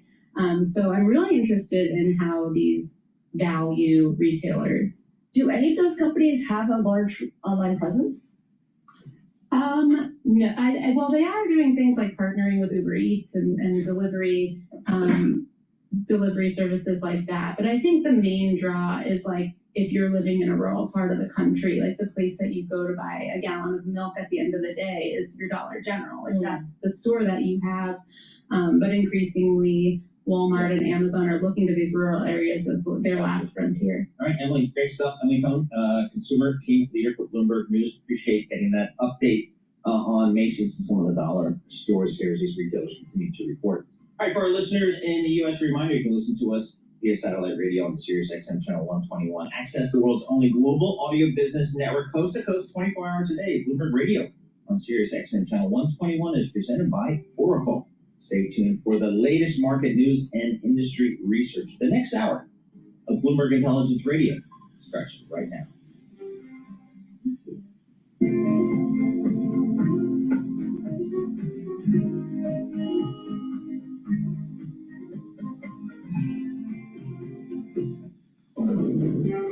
This is Bloomberg Intelligence with Scarlett Fu and Paul Sweeney. How do you think the Fed is looking at tariffs, the uncertainty of tariffs? Let's take a look at the sectors and how they performed. A lot of investors getting whipsawed every day by news events. Breaking market headlines and corporate news. Let's play France 24. Could we see a market disruption, a market event?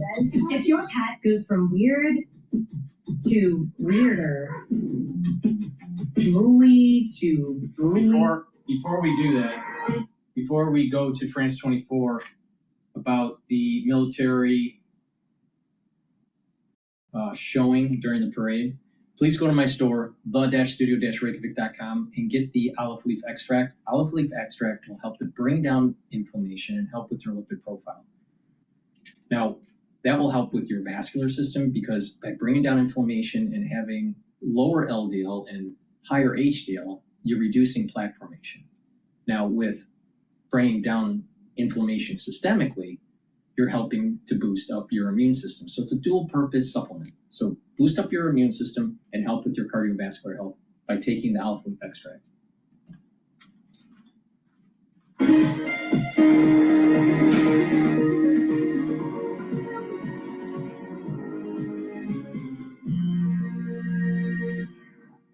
Russian President Vladimir Putin met with North Korea's Kim Jong-un for talks in Beijing today. At the start of that meeting, Putin praised what he called the bravery and heroism of North Korean soldiers who fought alongside Russian troops in Ukraine. Putin saying the Korean soldiers helped repel a Ukrainian incursion into Russia's border region of Kursk. I want to point out that your soldiers fought courageously and heroically. I would like to note that we will never forget the sacrifices that your armed forces and the families of your servicemen have suffered. On behalf of the Russian people, I would like to thank you for your participation in the joint fight against neo-Nazism. I ask you to convey my warmest words of gratitude to all the people of the Democratic People's Republic of Korea. The people of the brotherly Russian Federation, and I would like to once again express my gratitude to President Putin for taking this opportunity to highly evaluate what we demonstrated through that struggle. I believe that going forward we must strengthen our cooperation across various fields so that our two peoples can achieve tangible outcomes that contribute to the improvement of their well-being. The Russian and North Korean leaders were the VIP guests of Chinese President Xi Jinping. They were there to attend China's biggest ever military parade, marking the 80th anniversary of Japan's defeat in World War II. Now, this was the first such gathering of the three countries' leaders since the early days of the Cold War some 60 years ago. Speaking at the parade, Xi warned the world was facing a choice between peace or war. History cautions us that humanity rises and falls together.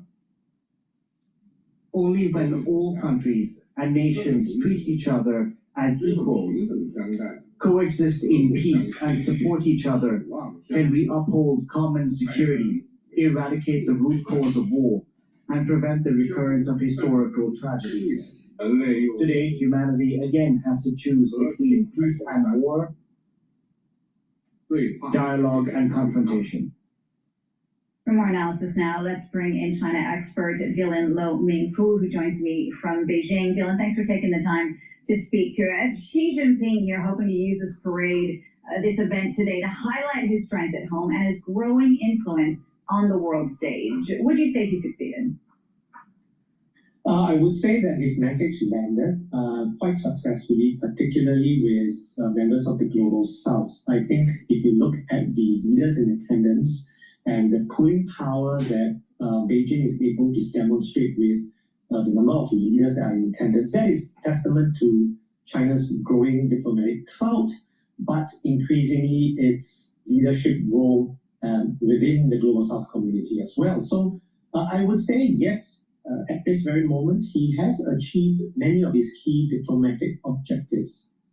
And what messages are Western observers who might be watching this spectacle from far away like we are, particularly the U.S. President Donald Trump, what are they likely to take away? I think they will take a more nuanced assessment. This parade alone would not portend any significant shift towards China's orbit, particularly the leaders in attendance as well, because you would do well to remember that Modi in attendance for the Shanghai Cooperation Organization did not attend the military parade.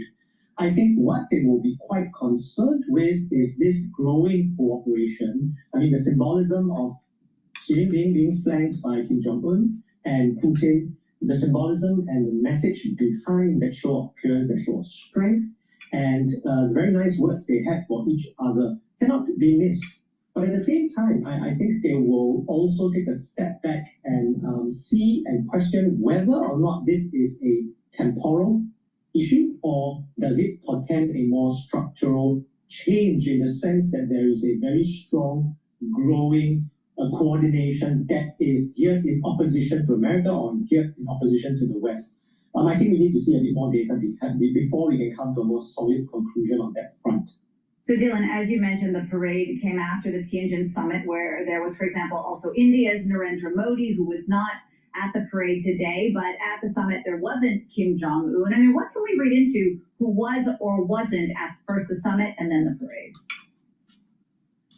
Several things. I mean, it makes perfect strategic and tactical sense to have the events back to back, because for those in attendance for the SCO, it would be, from a point of logistics and practicality, makes more sense, and it's far easier to make the decision to attend.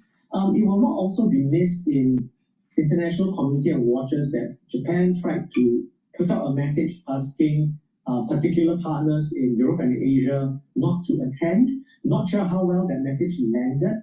That was also the overtones or undertones of both the SCO and the military parade of an emerging alternative order, one that is Chinese inflected, I think that message came across quite strongly. You can draw a common thread from the messages in SEO and in the military parade that we just saw.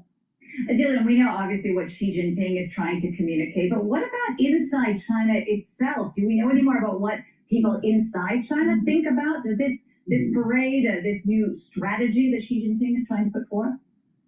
Let me caveat that I'm based in Singapore as well, so I can give an outsider's perspective on what I think the people of China think. One is, I think this is indeed a moment of pride, of national pride for the Chinese.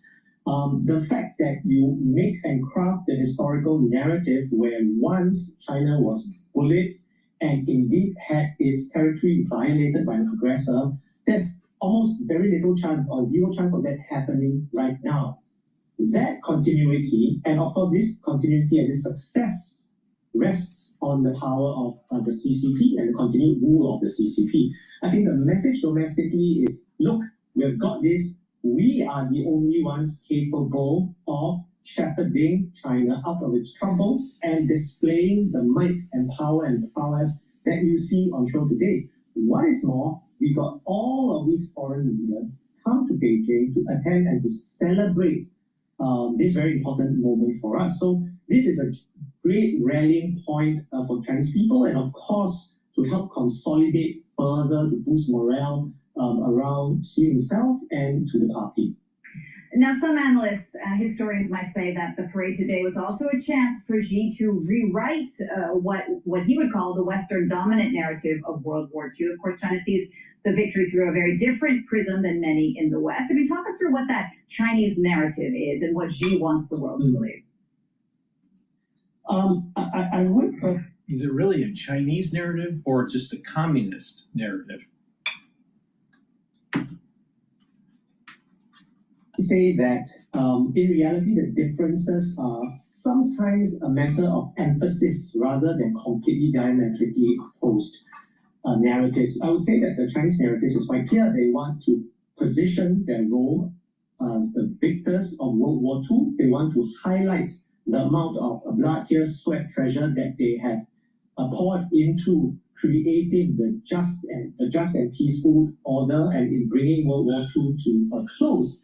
And of course, the narratives that they have crafted in projecting and emphasizing China's role and other actors as the aggressor is useful for the present moment as well, because China very easily and with good amount of reasons say that we are not the ones that are aggressive. We were never the ones that have initiated conflict. If anything, we were the ones defending, protecting the international order, protecting peace, and that is the same today.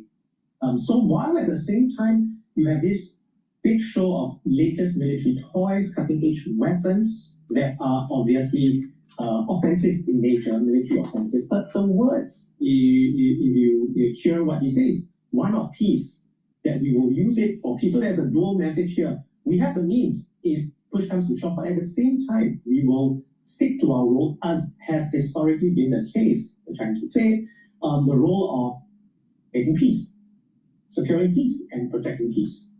All right, Dylan, thank you for that. That's China analyst Dylan Lo Ming Hui speaking to me there from Beijing. Pace University gets people where they want. With our Federal Reserve and various members of the Fed. Well, we did have, besides Raphael Bostic, we had Alberto Musalem from the St. Louis Fed, who's been one of the more hawkish on the Fed, saying that he thinks that the inflation and jobs mandates have moved into better balance.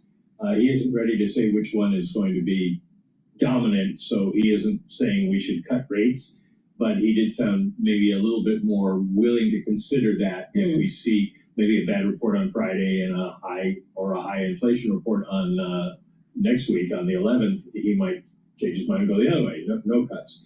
So he's out there, and then Chris Waller was on CNBC today saying essentially what he has been saying, that we should cut rates now, and the economy is slowing, we should get closer to neutral, so we should have a series of rate cuts. That's the policy side. The legal side is that we are still waiting for a decision on what happens with Lisa Cook. The judge extended the deadline for the two sides to file briefs with her until tomorrow. The Cook side already has in it, they said she never committed mortgage fraud, but they don't offer any evidence one way or another. I guess they're trying to leave that aside as an issue. And they made some arguments about how the Congress always intended for the Fed to be independent, and that they always intended that for cause be for incompetence or not showing up for the job or malfeasance, some sort of criminal thing, as opposed to the president being able to fire them at will. And they cited David Wilcox, Bloomberg's chief U.S. economist for Bloomberg Intelligence, in a paper that he wrote. So that was very interesting. We are waiting for the response from the government, and one assumes that Judge Cobb will rule fairly quickly because we've got this September 17th meeting. And whatever she says isn't going to matter because it's going straight to an appeals court. Yeah. So they're going to want to have time to get all this through to see if she shows up to vote. Michael McKee, thank you so much. We appreciate it. Michael McKee, International Economics and Policy Correspondent for Bloomberg News. During a slide here.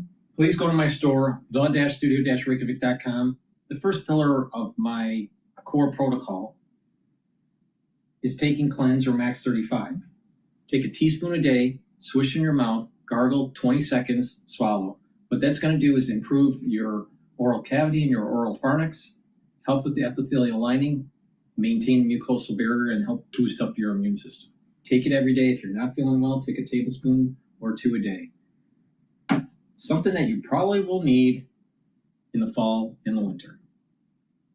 Also, I have very high quality toothpaste made from structural nanosilver. There's no fluoride. Get a few tubes of this toothpaste for your household. It's very high quality. It'll help to whiten your teeth, freshen your breath, reduce inflammation at the gum line, and help your gum line health. Please go to my store, the-studio-reykjavik.com, and get these very high quality toothpaste.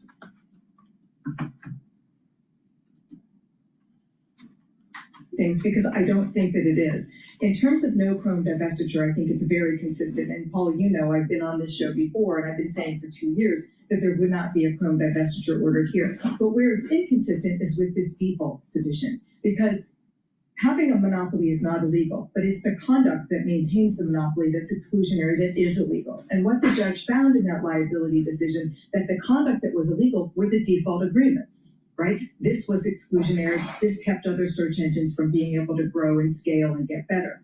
He's allowing those default positions to stay in place now. It's a shorter term. It's only for 1 year. Theoretically, in 1 year or 1 year after that, other search engines that have improved can compete for that contract. But it's still odd to me that what is found to be illegal is allowed to continue. Well, the stock market likes it. This is a company that's got $2.8 trillion in market cap. It's up 9% today. You just don't see that very often here. So what does this mean for just Silicon Valley in general? Can I sit back if I'm a CEO of Silicon Valley and say, reports are maybe a little bit more aligned with our industry, how we think about the world, than maybe the government? I would say that the way Silicon Valley can think about it is that this judge was cautious, and this judge did talk about needing to apply caution when you're dealing with tech markets and Silicon Valley companies, because judges don't understand it. They don't want to impact the route, the innovation, and the natural course of the industry, right? They don't want to distort that. And so it does suggest that it's more likely a judge is going to be cautious in future remedies for other cases. But what I think everybody has to keep in mind, because I've seen people talking about the fact that there's... This is a classic example. And this is a classic example. As society becomes more complex, as society becomes more knowledge-based, where you have, and a domain has many layers of understanding, we can't take this assumption that lawyers and judges are smart. They're not. They're not. They can't. They're not smart enough to understand the growing technologies that are emerging in this world. So the real intelligent individuals are the engineers. They always have been. Engineers, in terms of any discipline in college, engineers have the highest IQ. It's not lawyers. It's not even pre-med or doctors. It's engineers. And so the problem is that we have a litigious society. We're pumping out too many lawyers that can't really practice. So what do? They start working for, they have a podcast, or they start working for a news network, and they're a talking head. They don't even practice. And they're going to tell you how things really are. And this is the reason why when we had the crisis in 2020, all those talking heads that were lawyers, they didn't know what the hell was going on. They didn't get it. They still don't get it.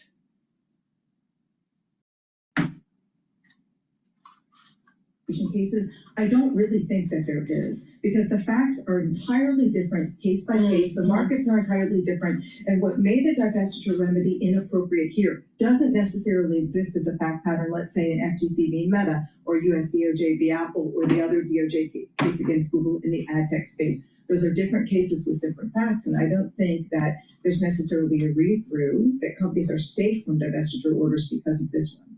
Do we think that AI, the quickness and how it's developing, played any kind of role in the judge's decision here? Oh, absolutely, 100%. The judge even observed that in the liability hearing, which was now a year and a half or so ago, that AI barely came up at all. Other than by Google, it barely came up. But in the remedies hearing, it was all about AI, and the witnesses were all AI. And he says it just shows in a year and a half, how much things have changed, and the fact that you now have real competition to general search other than other general search engines, and I think that impacted them a lot. Yeah, I think so. That's probably pretty reasonable. Jen Reed, thanks so much for joining us. Jennifer Reed, she's a senior litigation analyst, does all the antitrust stuff for us at Bloomberg Intelligence. Coming up, we're going to check in with James Abate, Managing Director and Head of Fundamental Strategies at Horizon Investment, get his thoughts on these markets. And then Jim Bartashis, Bloomberg Intelligence, senior analyst, covers all the retail stuff for us. We'll get our thoughts on the Dollar Tree earnings, what it means for the consumer here as we get past this back to school time and get ready for holiday shopping, which is obviously. Can you do your holiday shopping at a dollar store? I think that could be a challenge we take on. Do that, maybe. Why not? You need that for the stocking stuff. That's true. S&P 500 up 30 points. A little more coming up. This is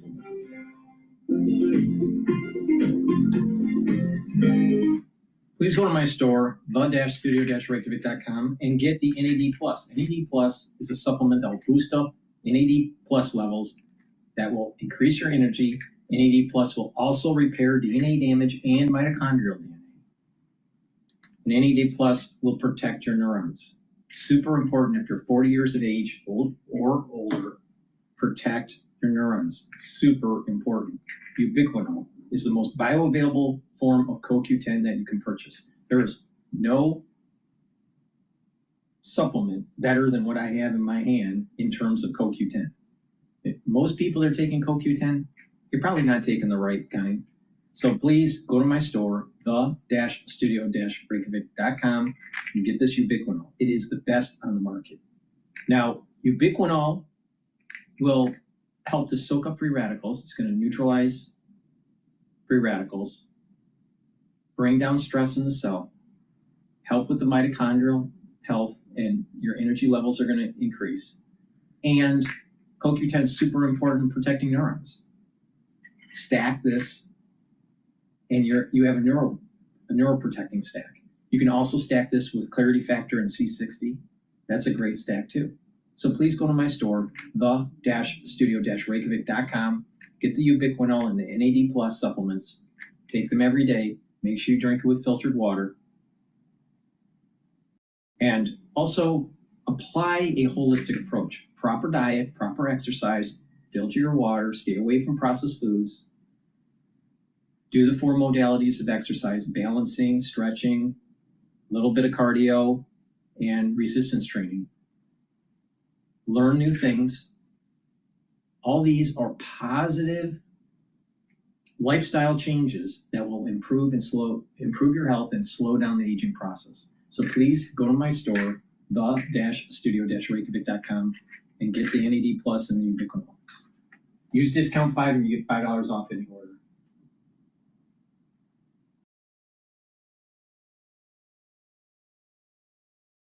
All right, let's see.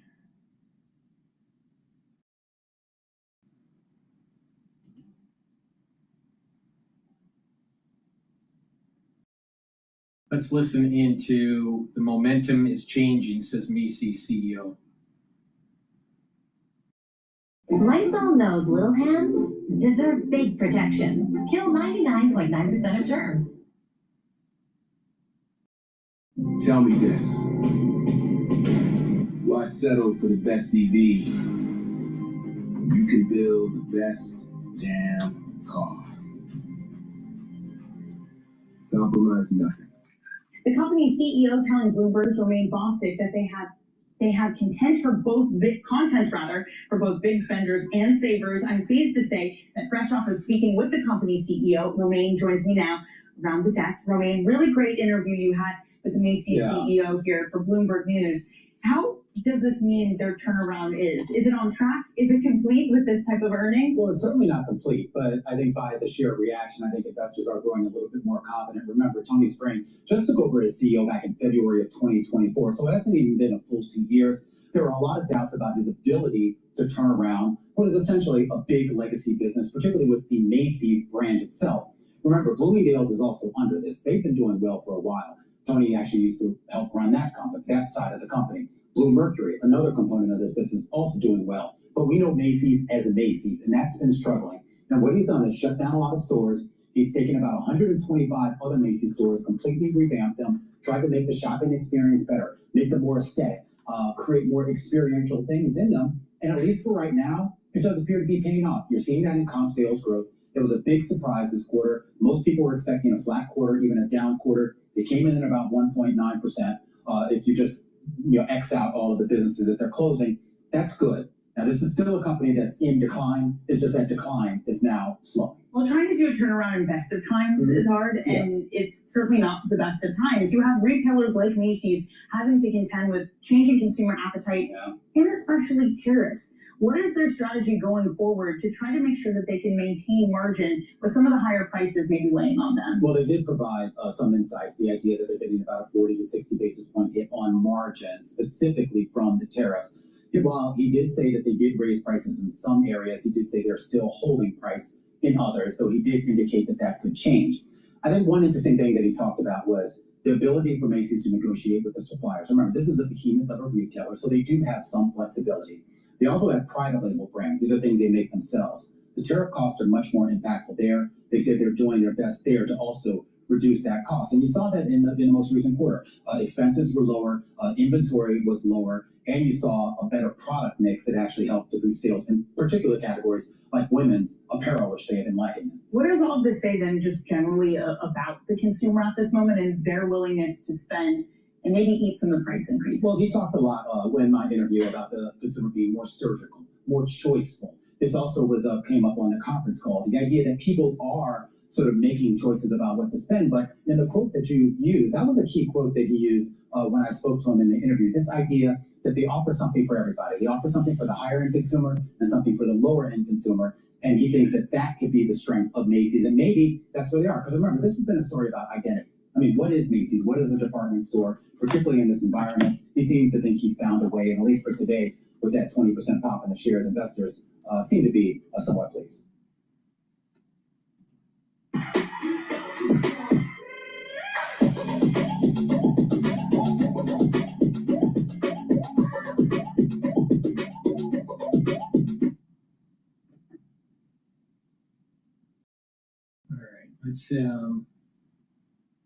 Let's listen in here. Stocks, bonds rise as weak jobs bolster Fed bets. I knew you were going to ask me about baseball, and I've been so busy with the U.S. Open that I haven't had time to study what's going on. But Tom, there's still a lot of opportunities across markets right now. What we're watching is that essentially the U.S. has to earn every bit of the returns. Earnings season's been awesome. The economic surprise index is perking up. U.S. equities are doing fine, but meanwhile, we have European stocks on fire. China is the technical titan of the world so far, year to date, up 51%. Guess what their earnings growth has been this year? 0.0%. So we're seeing multiple expansion across non-U.S. markets. We're seeing sentiment drive them. U.S. is holding in there, but we still think that the earnings engine in the United States is the strongest, and there continue to be better relative opportunities. See, Emma, let me know and look, because the foundation here, folks, and this is the Johnny Hancock. Are you an old or new Johnny Hancock? That's like there's 2 skyscrapers in Boston. Which one are you in? I never worked in that original building, but I have been with the firm for 21 years. Unbelievable. Emily, as simple as I can, retirement money, the quiet money, they have to participate, and you're still saying quality large cap is the place to be?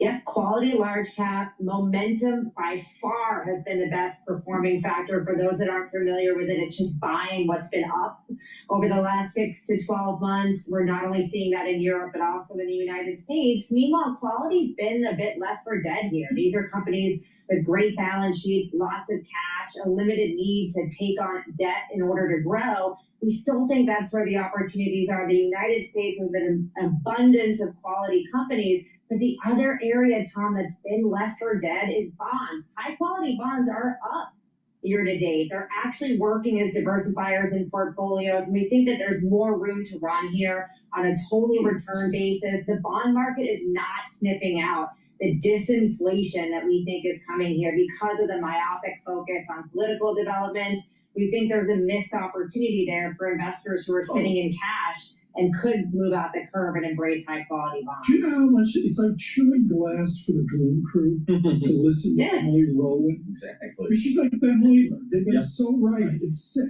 Now, one thing that has not bounced back, or one asset class that, or one secure asset that has not bounced back is the U.S. dollar. What do you make of the U.S. dollar?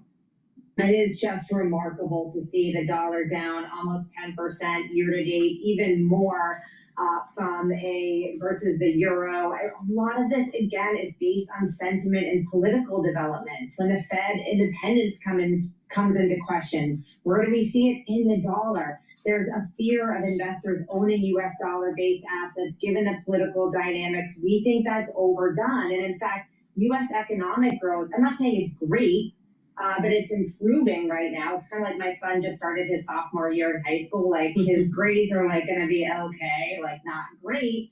But we're looking at an environment where the dollar should be strengthening, given those relative economic trends, with Europe starting to see their economic surprise index rolling over here. So we do think that one of the key elements that's been driving that outperformance of international equities has been the currency development plus multiple expansion. We actually see that fading here as markets can start to think about those relative differentials and stop just the focus on politics.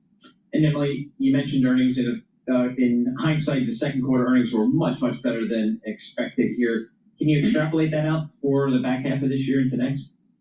Yeah, I mean, the bar actually is not that high going into the next couple of quarters. Analysts are penciling in mid-single digit growth. I think 2026 looks a bit elevated, around 15% expected there. That probably is a little bit more difficult to get to. But again, we do think that these higher quality companies have the ability to deliver on these earnings estimates, and that's a key reason we think there remains opportunities. I mean, I know you're shocked you're not doing so much stock-by-stock security analysis, but I just did a wicked fancy technical chart on NASDAQ 100, and the pullback is comical. I mean, there isn't a pullback, folks, is the punchline on a monthly chart.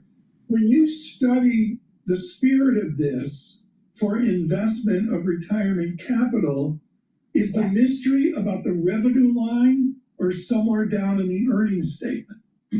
I think it's really looking at margins. So when you think about top line revenue growth, it actually surprised on the upside this past quarter. I think that's one thing a lot of people didn't really think about.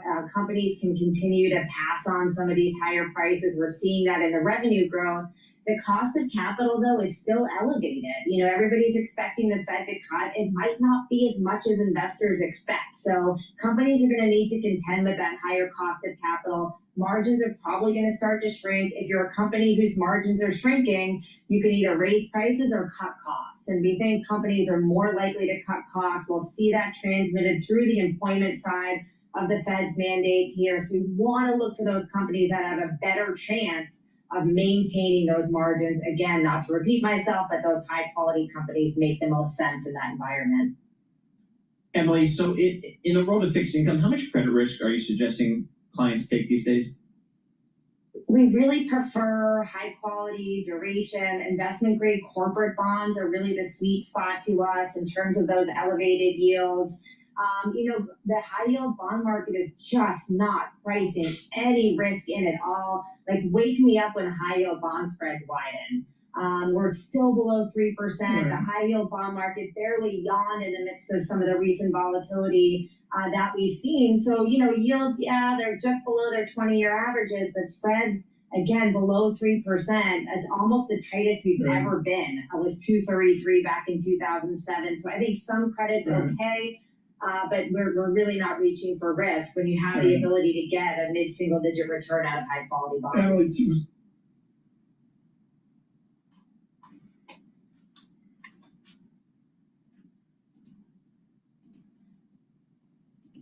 number for China. How's it going, Angela? So there's still some uncertainty out there, but there's pretty good confidence that between negotiating with suppliers, diversifying sources, and things like that, that they can mitigate a large portion of the cost. But it's just a question of how long they can sustain that mitigation before inevitably they start having to pass a little bit of price through. And a lot of that is kind of unanswerable right now until they go through the whole process. Jen, remind us of where Dollar Tree is at with the divestiture, the shedding of the Family Dollar chain that did not work out as planned. Is that completely off its books now? It is. They completed the transaction on July 5th, so it's completely off the books. It gives them a lot of liberty to really focus on the business and really drive growth in what's always been the bigger part of their business. And there's a lot of opportunity out there. They talked about gaining share. And there have been some retailers that have gone under in the last year and a half that makes it a great opportunity for them as a more focused organization to take advantage of that. And that would be Party City, to a lesser extent, Joanne Fabrics. These present opportunities for Dollar Tree to really execute on their strategy and hopefully continue driving some top line growth. So what's kind of the expectation here for just kind of the holiday season broadly defined, Jen?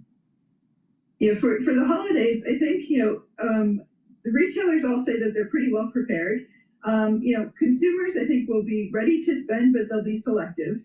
We're expecting that once inventory is sold out, there won't be a lot of reordering. So this is a holiday season where if there's something specific you want to get, you might want to get it because once it's gone, it might not get replenished or replenished quickly or at the same price. So there'll certainly be a lot of value seeking, that sort of behavior. So the takeaway for this holiday season is you see it, you snap it up because it may not come back. Will it ever come back? I mean, you have the removal of the de minimis exemption. So consumers are losing a lot of their DTC access that they once counted on.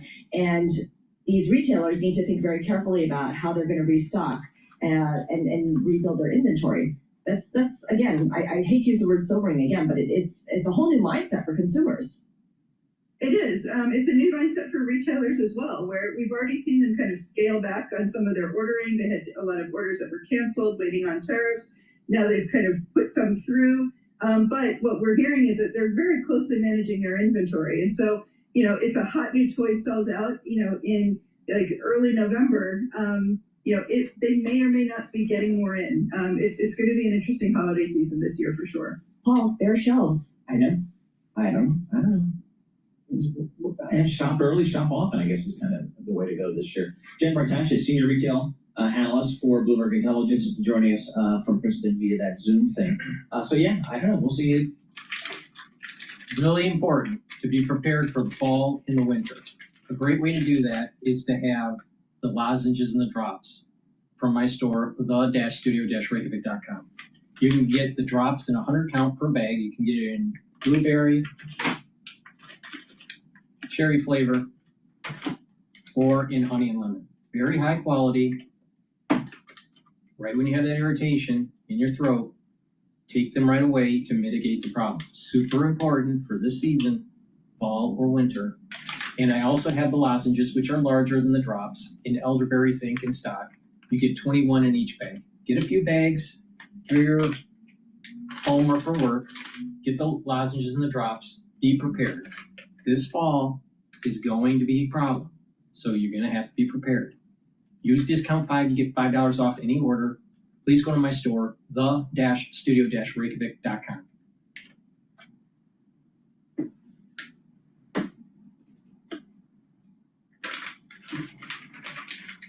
Catalina Crunch Snack Mix.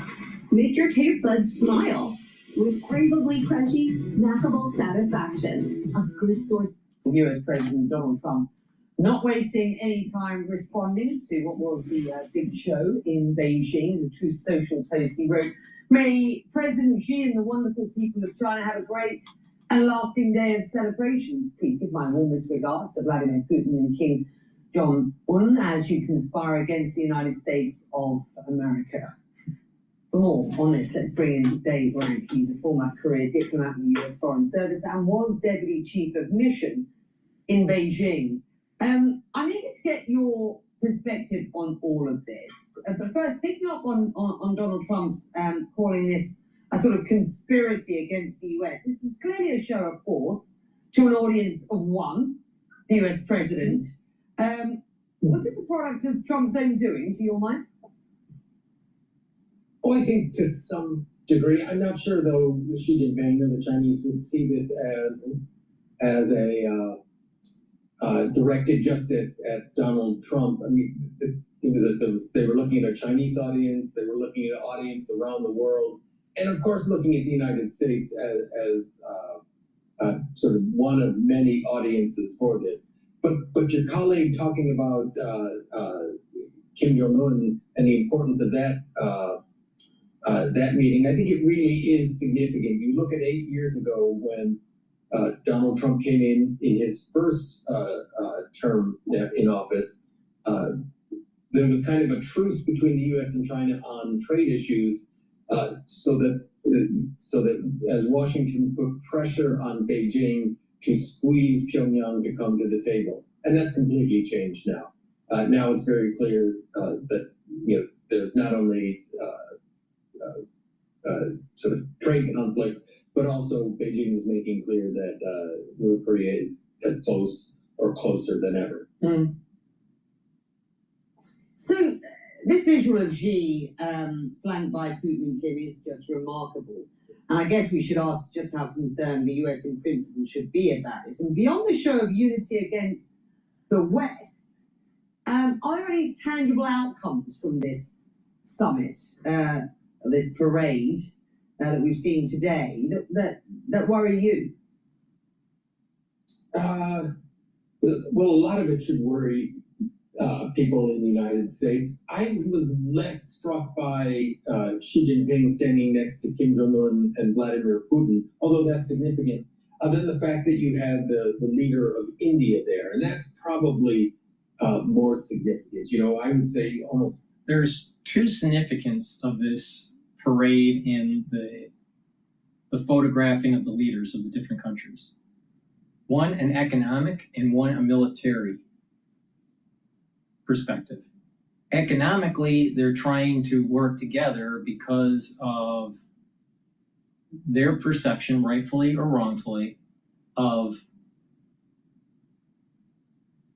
hegemonic power by the United States and using its connections with the dollar and of economies to will other nations. Now, sometimes that should be used in foreign affairs, right? We should exercise the use of the petrodollar, the use of our currency, and sanction nations that should be sanctioned. But there's also been a hubris in the United States that have led to other nations to think that we are a little capricious. Maybe a lot, maybe more than a little, right? Now, the other aspect to this is not just the economic dimension, it's the military dimension. This is reminiscent of Cold War type stuff. This is reminiscent of World War II, even before the Cold War, right? Even during World War II and the alignment of nations for war.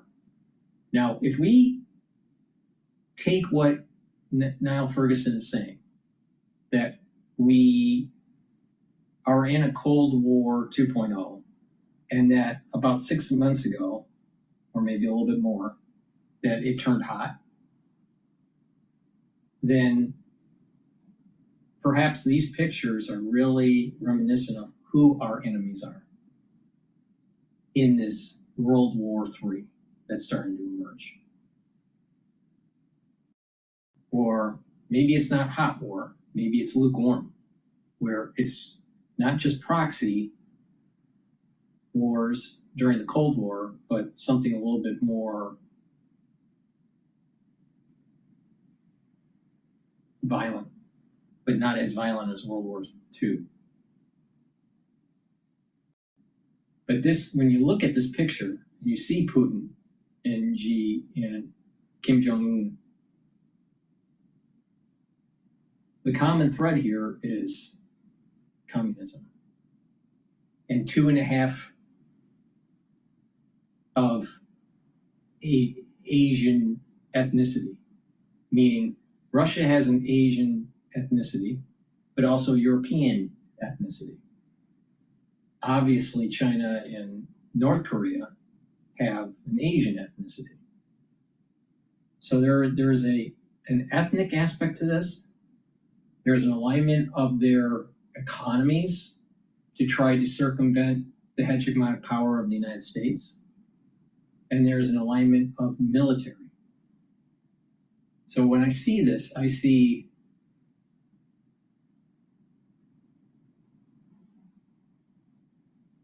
war.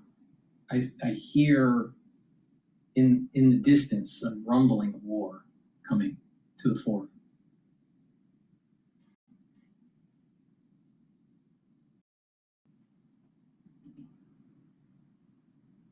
The years American presidents have courted India as a counterweight to China, and in a very short amount of time, we have seen that. And keep in mind, and I've been doing a couple videos on this,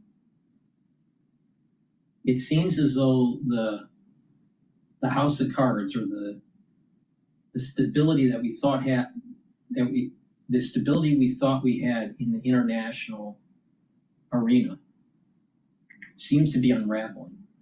And that unraveling does coincide with the death of Kissinger.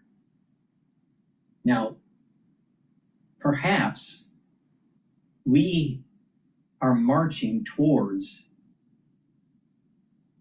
war that's very similar to World War II. But in World War II, at least the beginning, nuclear was not available for warfare. It was only at the end of the war. And you have the understanding of biological war, and using that, AI and drone technologies. So we have more weapons that can be used to escalate this thing rapidly without real foreign policymakers trying to prevent it from happening. So the death of Kissinger perhaps is a sign that we are moving into a similar theme, a similar rhythm of World War that happened in the 1900s.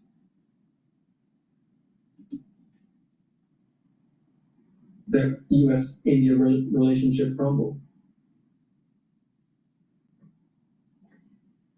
I think it's important to point out that while this was a huge show of sort of military and diplomatic force to a degree, certainly, with no involvement of the US or indeed the West, and for some time we've heard from that part of the world, from these leaders very specifically, that there is a new world order sort of burgeoning.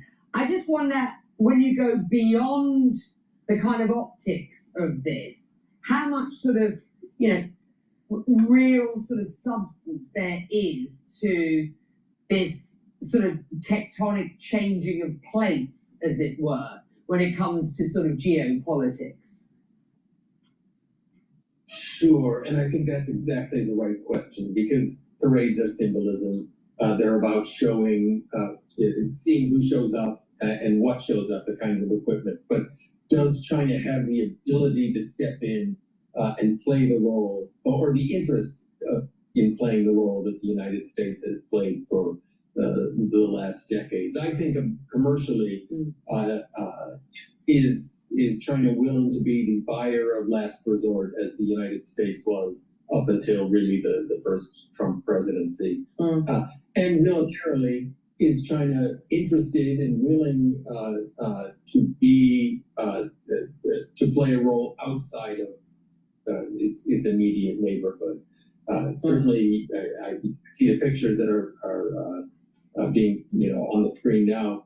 It has a lot of equipment that would make it a very serious adversary. If it were to play an outsized role. And I've got a guest to speak sort of, military assets, military investment tactics going forward. So I want to leave that just for the moment, because I do want you to speak to whether you believe that the US has a clear China strategy at present. Former Congresswoman and defense expert Jane Harman has told CNN that she thinks there is no US strategy towards China at this point, just tactics. Just have a listen. I don't think we have any strategy. The use of AI is exploding. It's a key enabler to deploy AI is networking by combining HPE and. I don't think we have any strategy. I think we have a series of tactics which shift on the day. And I think foreign leaders understand this. They don't want Trump to hate them, so they play him. She has a long-term strategy to supplant the liberal world order with a Chinese world order. And he's playing Trump beautifully. Everywhere we leave, he goes. Think Africa. What are your thoughts? Yeah. It's hard to argue with that. And particularly on the point, yes, I mean, there has been a long-term U.S. strategy towards China, not always perfectly executed. I think that clearly is in the past. Now it is a collection of tactics, and they are often not supporting tactics. So I think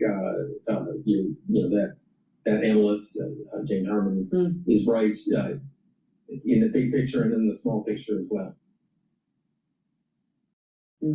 Sure. I assume I'm right in saying worries you, correct? I spent a long time working on that imperfectly executed but consistent strategy towards China over 3 decades of my career. I'm not sure where that goes, and I wish I had more confidence. If there's a strategy, it is one of the best kept secrets in America, because it certainly looks like a collection of tactics or knee-jerk reactions or sort of personal wins at times. And that's a bad place to be. The rest of the world, for better or worse, could look at the United States and reasonably predict what we were going to do. I don't think you can do that anymore, and it's not a great way to run a railroad. So, Xi Jinping, I think, is offering an alternative that isn't attractive to some countries, but there's something to be said for predictability. And Trump is in the Oval Office with the Polish president, so let's listen in. Now, well, I've already done that with regard to India, and we're doing it with regard to other things. And I put out a truth last night. You saw that, and I was the one that brought it up. I said they're only doing this. They're looking to when they did what they did. I thought it was a beautiful ceremony. I thought it was very, very impressive. But I understood the reason they were doing it, and they were hoping I was watching, and I was watching. My relationship with all of them is very good. We're going to find out how good it is over the next week or two. I think that we helped China very much, as you know, when they talk about freedom. And I don't believe that, and maybe I'm wrong, I hope I'm wrong, but I don't believe that America, that the United States was acknowledged for helping China to gain its freedom. But perhaps that was just that was a sleight of hand. I mean, I was very surprised. I watched the speech last night. President Xi is a friend of mine, but I thought that the United States should have been mentioned last night during that speech because we helped China very, very much. What was the reason they should have been invited? What was the reason? Do you think they should have been invited? You know, expressed many times your frustration and disappointment with Putin, but there's no action since you took your office. How do you know there's no? How do you know there's no action? Really? Wait. Who are you with? Okay. How do you know there's no action? Would you say that putting secondary sanctions on India, the largest purchaser outside of China, they're almost equal? Would you say there was no action? That cost hundreds of billions of dollars to Russia. You call that no action?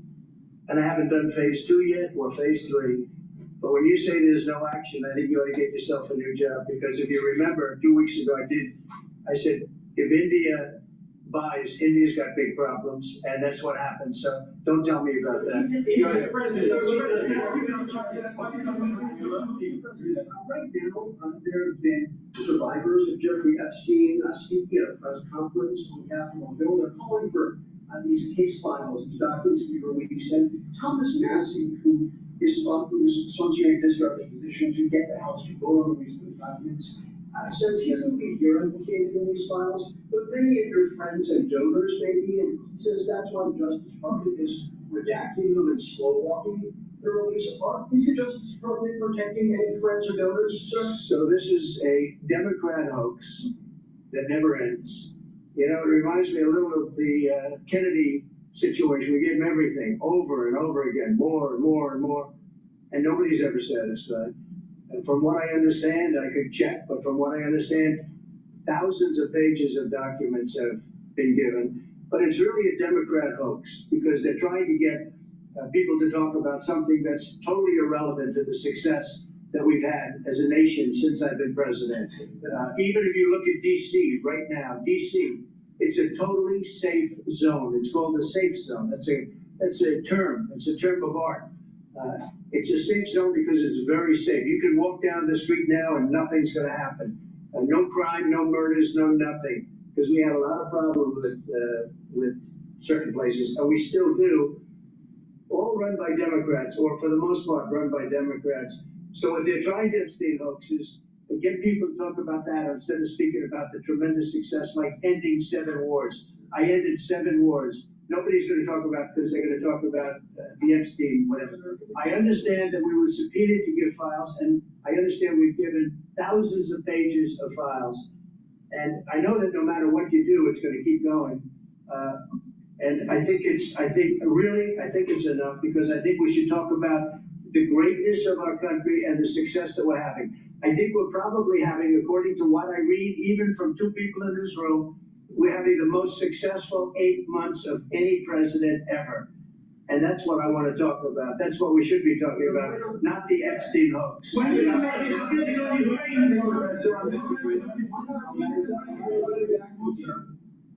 I have no message to President Putin. He knows where I stand, and he'll make a decision one way or the other. Whatever his decision is, we'll either be happy about it or unhappy. And if we're unhappy about it, you'll see things happen. Can you give us a sense of what the U.S. policy, or what you're trying to achieve with the aircraft carriers, or the boats, I should say, in near Venezuela, and also the boat that you mentioned yesterday where 11 people were killed? What was found on that boat, and why were the men killed instead of taken in? On the boat, you had massive amounts of drugs. We have tapes of them speaking. There was a massive amount. Trump says may put more soldiers in Poland.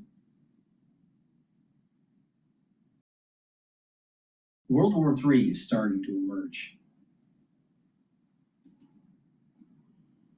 Yet again, when they watch that tape, they're gonna say, let's not do this. We have to protect our country, and we're going to. Venezuela's been a very bad actor. They've been, as you know, they've been sending millions of people into our country, many of them Trinidad, some of the worst gangs, some of the worst people anywhere in the world in terms of gangs. And we had some in Washington, D.C. We took care of them very quickly, but they're out of here, they're gone.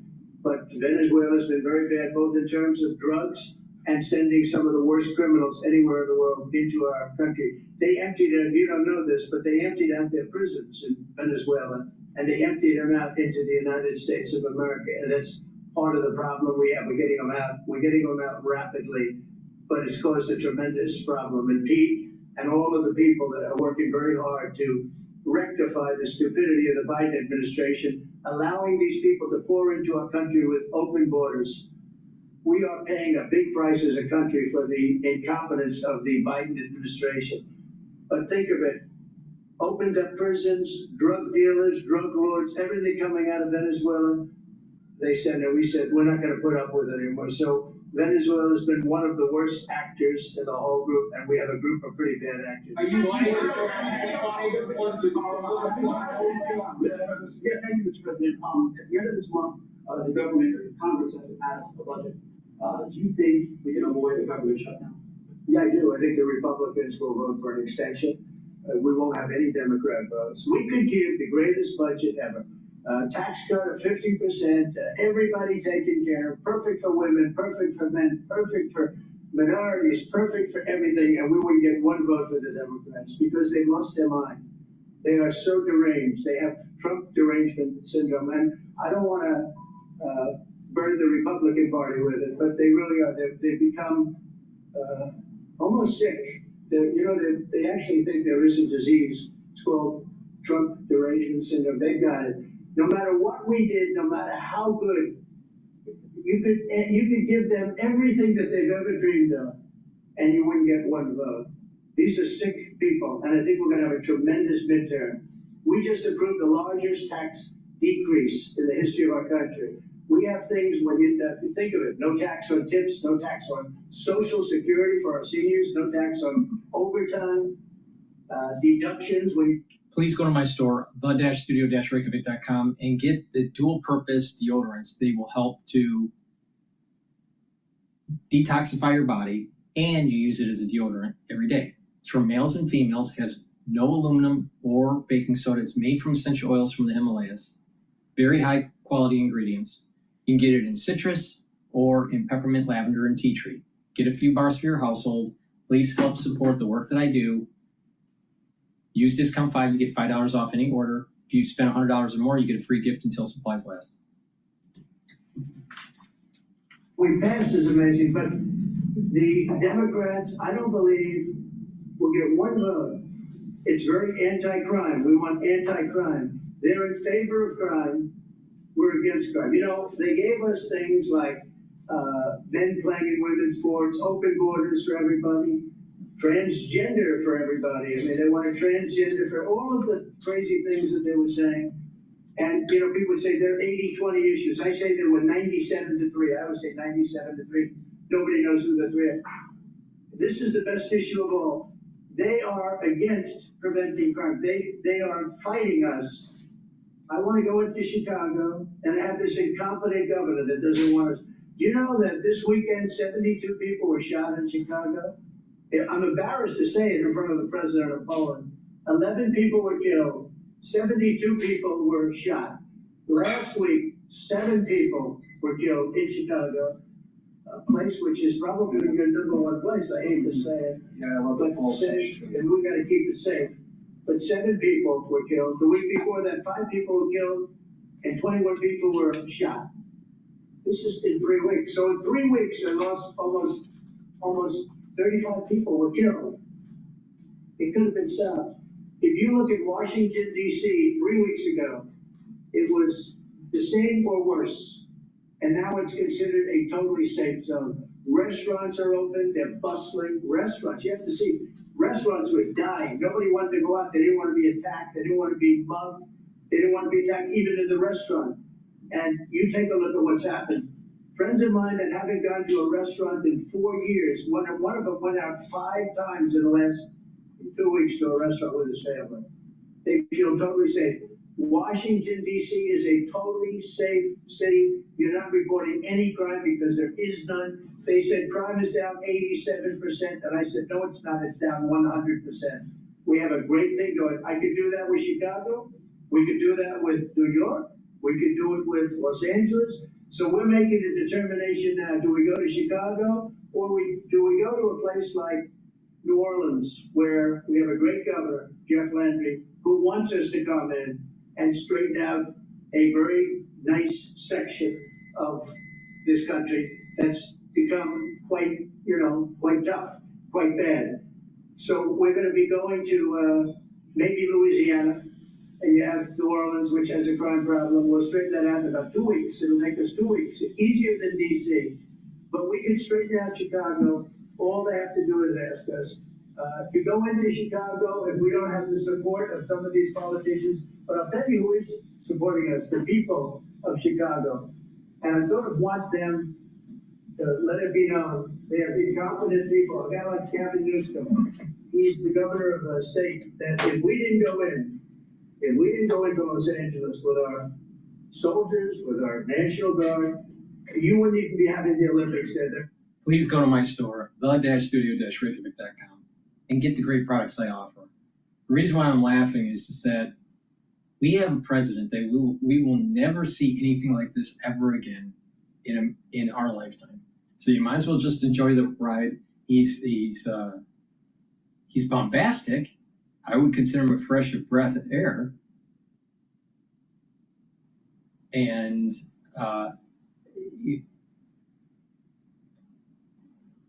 he's definitely not a politician.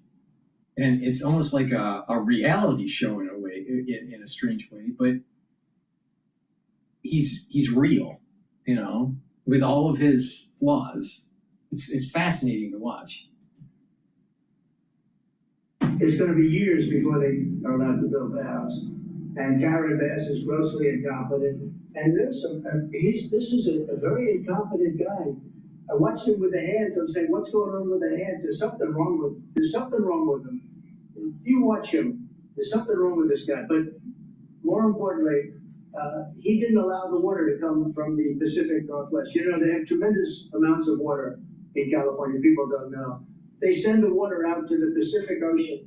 So I demanded it be open. If that were open during the fire, before the fire, you would have had the fire because all the sprinklers would have worked in the houses.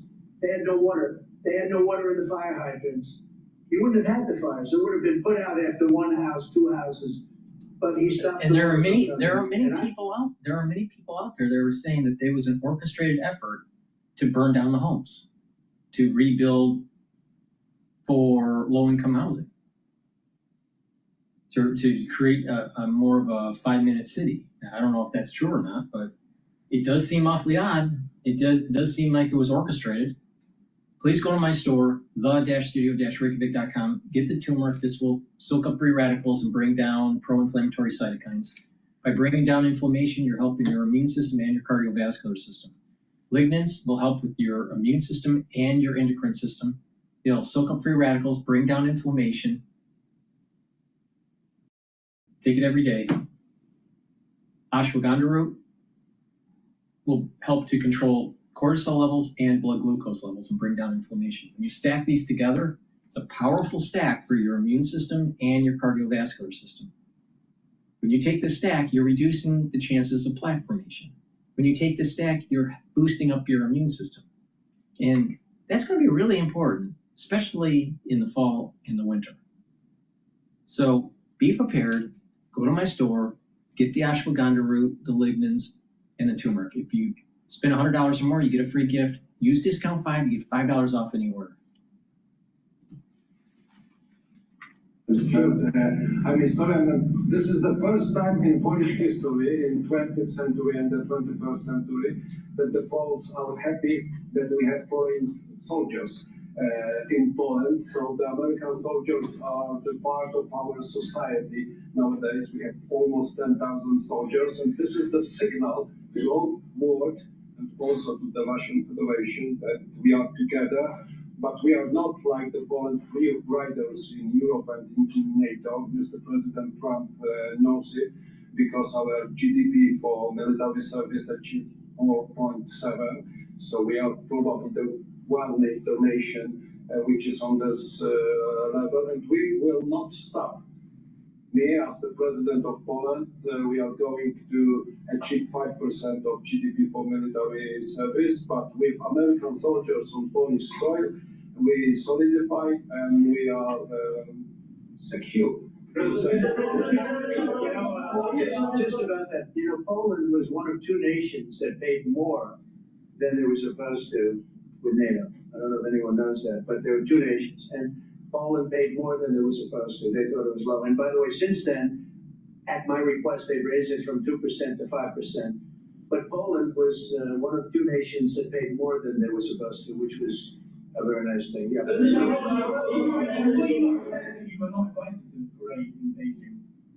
Never even thought about it until just now. Never even thought. It wouldn't have been my place to be there. Is it a restaurant in DC? You haven't gone to. I might. Sure. You haven't gone to one in either of your terms that wasn't. How do you know? How do you know? Because I am many other. Do you want me to prove you wrong? Do you want me to prove you wrong? Yes, please. But I will. I think it's something we should consider doing. Love to do it. I love the White House food, but after a while, I can see going to a nice restaurant. It's safe. If you would have said, like the Governor Moore wanted me to go and walk through Baltimore with him, and I said, you know, I think I'm a brave guy, but there's no reason to be stupid. They have crime that's at levels that nobody's ever seen before in Baltimore. They've done a terrible job. We go into Baltimore, straighten it out very quickly, too. You know why? They respect our soldiers. You see our soldiers. They respect our soldiers. We go there, too. But we're going to have people asking us to go. They're going to want to, and I think the people of those places the politicians are not in tune with the people. The people in Chicago, the people in Baltimore, the people in all of the places we talk about, they want to see us there. And I think we're pretty much waiting till we get asked and properly. Because we're giving them a big service. Yeah. Talk about how historic these tariffs have been for you in revenue, additional revenue for our country. You also just report they could possibly replace federal income tax. Possible. Do you think that someday it's possible? It used to be. So if you go back to 1913 is when they ended tariffs. We were the richest ever from 1850. It was all tariffs. We didn't have income taxes. From 1850 to 1913. In the 1887s, about 1887, they had the Great National Tariff Act. And it was a group of people that got together because our country was so rich, they didn't know what to do with the money. We had so much money, they didn't know what to do. It was a group of very prominent people that were set up to hand out money to everybody because we were the richest we ever were. Proportionately, we were in 1887, around that time, even in 1913. We ended them in 1913. How did that work out? And then we went to the income tax system, and then we had the Depression. And by the way, a lot of people try and say that, oh, tariffs with the Depression. No, they ended in 1913, and then we went to income tax, and then in 1929 you had the Depression. They did try and bring it back in 1931-32, but the Depression had long started, and this poor, beautiful nation was gone. It was gone. We suffered for 25 years. It took 25, 30 years to really recover from the Depression. And we don't ever want to see that happen again. The tariffs are vital to the success of this country. When I say I ended 7 wars, at least half of those wars were ended because of the power of tariffs. I was able to say, well, we're not doing any business with you, or if you go into war, we're putting a big tariff on you.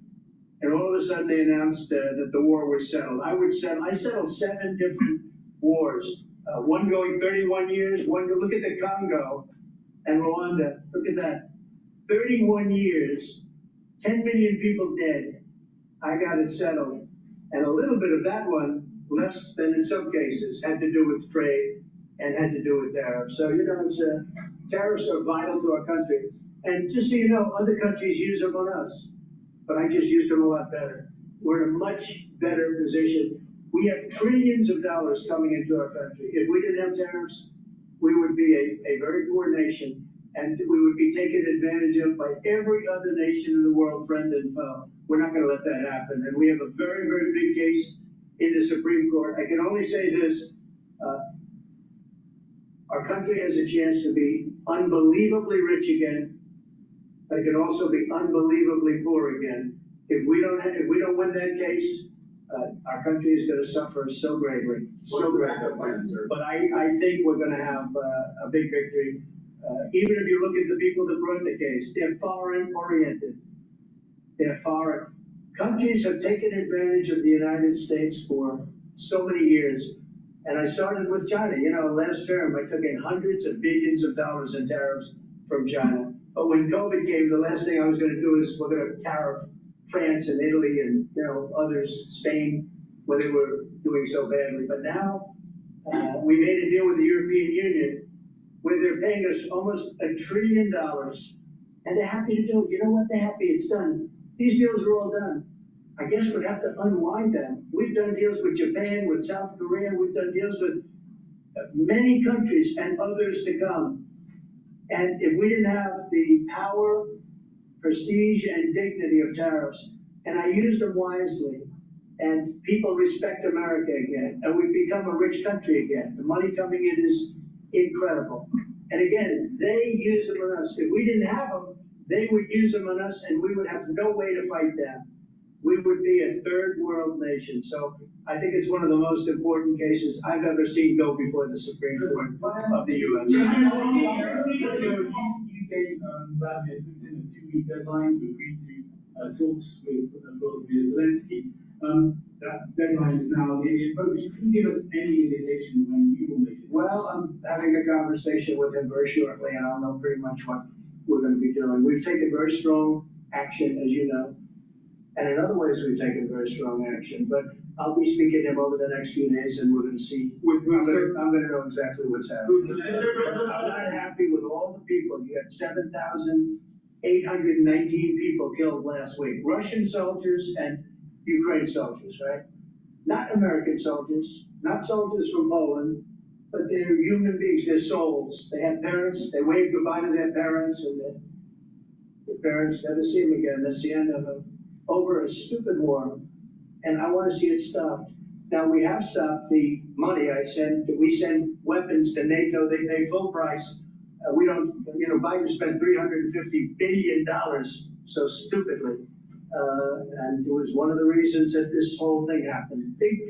Please go to my store, the-studio-reykjavik.com. Help support the work that I do. I do these videos for free, but I really want you to purchase the products and get healthy. By getting healthy, you're going to be more productive as a citizen. But not just that, we're going to be able collectively to bring down healthcare costs in the society. And you'll have more vitality and more longevity. And usually when people are healthier, they're happier. It's not always the case, but there is a strong correlation there. Please go to my store, the-studio-reykjavik.com, and get the Gladiator Barley. This supplement is a high-density protein that will help you to build muscle. It stacks well with Boomer Boost and Myotrol. Gladiator Barley will help to build muscle when you're doing the resistance training, and it will bring down inflammation, detoxify your body, and soak up free radicals. So take this every day.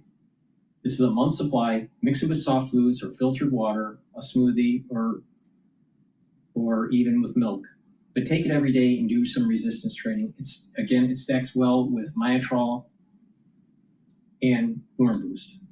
Another great supplement that I have is a dual-purpose collagen. This will help to improve your skin, your hair, your nails, your musculature, your bone density, your joint health, and cartilage. So please go to my store and get this month's supply powder. This is a very high quality collagen with a typical amino acid profile shown on the screen. You can read the label on my website, but get the collagen, take it every day, do some resistance training. It's going to help with your musculature, your joint health, your bone density. Super important. So please go to my store, use discount 5, you get $5 off any order. If you spend $100 or more, you get a free gift until supplies last. Let's go to Bloomberg. That have nothing to do with Poland. One of the first questions asked of the president, do you think the government is going to shut down? Yeah, I do, he said. I think the Republicans will vote for an extension. We won't have any Democrat votes, he said. Jeffrey Epstein in the air as well. This is a day where this is being discussed a lot in Washington. There was a news conference on Capitol Hill brought forth by Ro Khanna and Tom Massey, who are both out with a discharge petition to release the Epstein files. They brought victims of Jeffrey Epstein to the microphones and cameras today. So that's why the president was being asked about this repeatedly. He said, it's really a Democrat hoax. I know that no matter what you do, it's going to keep going.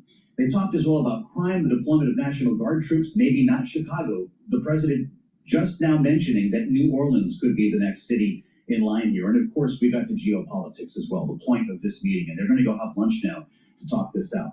Let's bring in Tyler Kendall. She's at the White House right now to kind of recap what's going on here and what's going to come forth with this day with another world leader in town. Tyler, what do you have for us? Yeah, hey Joe. It was a relatively warm welcome for the Polish president inside of the White House today, as we know that the war in Ukraine is going to factor heavily in the pair of leaders' conversation. And perhaps one of the more tense moments that we just saw play out, President Trump pushed back against a reporter who accused him of not doing enough to address Russian aggression, suggesting that the U.S. is considering perhaps a second or third round of sanctions against Russia. It's interesting to hear that because we did hear from the Ukrainian President Zelensky earlier this morning, who confirmed he plans to speak with President Trump tomorrow about what the future of a sanctions package could look like, as Ukraine urges allies to step up the economic consequences, and the U.S. urges European allies to mirror them when it comes to the so-called secondary sanctions against those trading partners that import Russian energy supplies. Now, he also talked about this idea that he's going to speak with the Russian President Vladimir Putin in the coming days, but he said as of today, he doesn't have a message for Putin because Putin knows where he stands.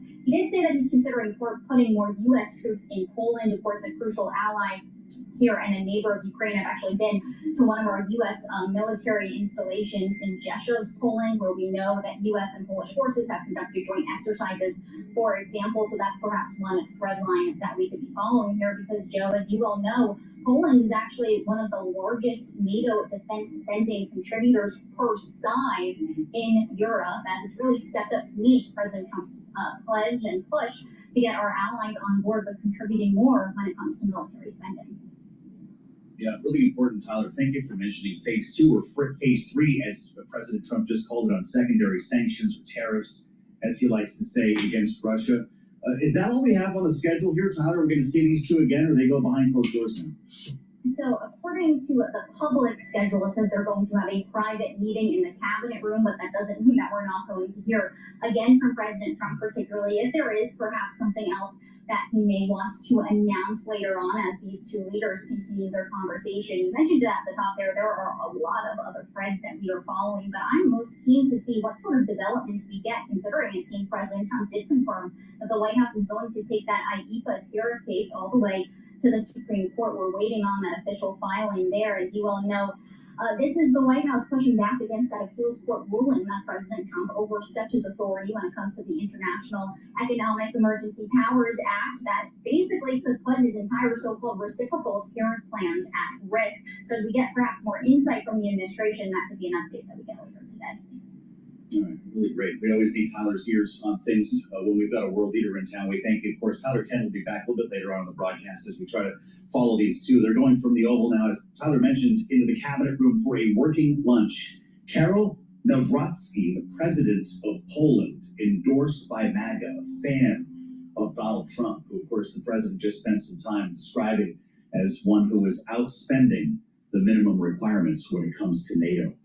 Again, I'm Joe Matthew in Washington. Glad you're with us. A little bit of a different start today because we had things underway at the White House. We're going to get down to business with Laura Davison coming up as well. We'll talk to Nick Wadhams from our national security team about some of the takeaways from this meeting today. But we also want to keep tabs on Wall Street for you as well. In for Charlie Pellet at World Headquarters in New York, Lisa Mateo has her view on the markets. Lisa, how's it going? Well, right now, a bit of a mixed look on Wall Street, Joe. Alphabet, though, giving tech stocks a boost. This is after that judge ruled Google can retain control of Chrome and its partnership with Apple.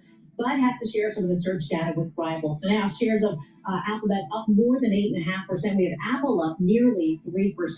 Heading over to the Nasdaq, up 0.9%, 209 points. The S&P 500 up 0.3%, 23 points. Alphabet, Apple, Tesla, some of the big names powering that higher. And the Dow is down about 0.3%, down 165 points. Now, the sell-off in government debt lost some momentum as the yield on 30-year treasuries came close to 5% before easing the advance. We'll start with the 30-year, 4.89%. That's down 7 basis points. The yield on the 10-year, 4.21%, and that's down about 5 basis points. The yield on the 2-year, 3.60%, and that's down about 3 basis points. The Bloomberg Dollar Spot Index off about 0.2%. To earnings we go. We start with Macy's, which also owns Bloomingdale's Bluemercury. Raised its annual outlook, reported its best comparable sales growth in 3 years. Macy's shares up about 16%. Then shares of Dollar Tree, they're lower, taking a hit down 7%. Discount chain said profit for the current quarter would be little change, and that kind of overshadowed news that the company actually boosted its annual outlook. And it's a profit beat for Campbell's. Its shares up nearly 5% thanks to snack units, cookie sales, particularly Milano white chocolate lineup. After the close, we move on to Hewlett Packard Enterprise, Salesforce, and American Eagle Outfitters. For on-demand news 24 hours a day, subscribe to Bloomberg News Now. I'm Lisa Mateo. That is your Bloomberg Business Flash. Okay, Lisa, many thanks. Lisa Mateo live at World Headquarters in New York. American Eagle, that's going to be a fun call later. How do I know that's going to become a political story in the next 24 hours? We'll see what they have to say on the call. Thank you for being with us here on the Wednesday edition. We're just getting started here on the early side of Balance of Power. You know, we do this twice a day, at high noon, again at 5 p.m. And we typically have a lot of different stuff to talk about by the time we get to the late program here. Today, it is about the visit, as you just heard live on Bloomberg, the visit from the president of Poland. They're retiring for a bit of lunch now in the cabinet room. The president at one point was asked about whether he was going to go out to a restaurant to, I guess, kind of show how safe things are around here. And he made the case that the food's pretty good at the White House. If you ever eaten a White House mess, you know what I'm talking about. They know how to do it down there. So we'll see if anything comes out of this meeting beyond what we just heard. Because it's not only geopolitics in the air, it is also Jeffrey Epstein. As I mentioned a bit earlier, there was a news conference up on Capitol Hill. Ro Khanna and Tom Massey, the D and the R, with a discharge petition, as they call it, that would force a vote on the floor to release the Epstein files. They are apparently 2 votes away, and they just held a news conference with Epstein victims. There's more where this came from as well. The documents are starting to be released. 33,000 files from the GOP leadership. This is coming from the Oversight Committee. 97% of them, we understand, were already in the public domain. Robert Garcia, a Democrat from California, says, quote, there is no mention of any client list.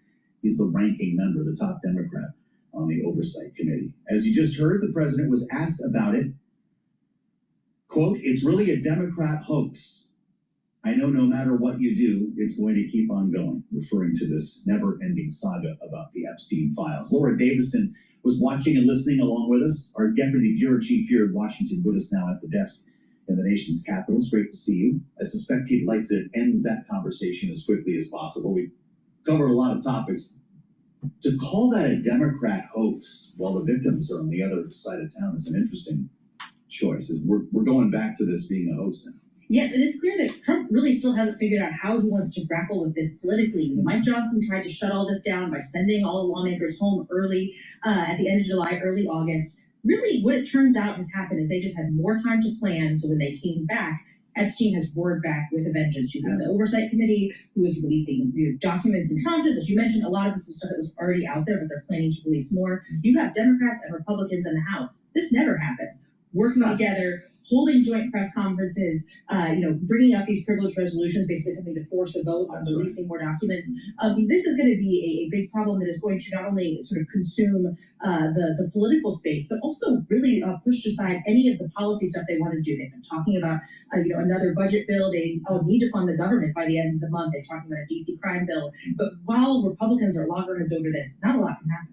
Interesting that we're only 2 votes away. So this really could happen, but then it would presumably have to pass the Senate and be signed by the president. Are we going a little too far with this whole idea?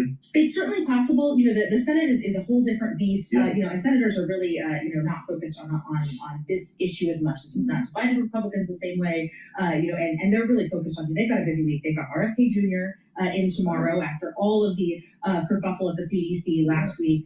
Plus Stephen Myron. They got to confirm him for the Fed chair. We're going to be talking with Elizabeth Warren on the late edition, who's gearing up right now for that hearing with Stephen Myron.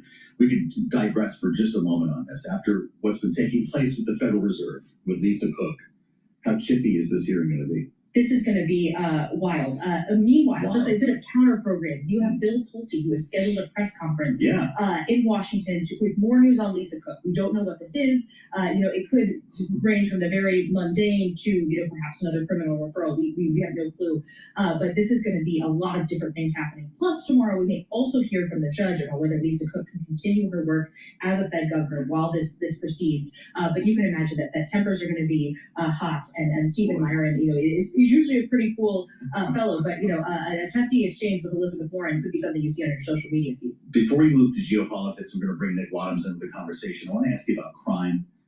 President saying, I want to go into Chicago. Yesterday, he said Chicago's next, but there was more today, Laura, because a lot of us have been asking, what about cities in red states? Do you actually plan to go to any of those metropolitan areas that have even worse crime rates than the city of Chicago?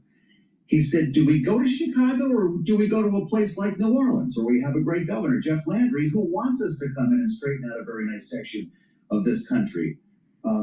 Is that actually being talked about right now? Is Chicago not a sure thing? And does the White House want to move into a red state to make a point?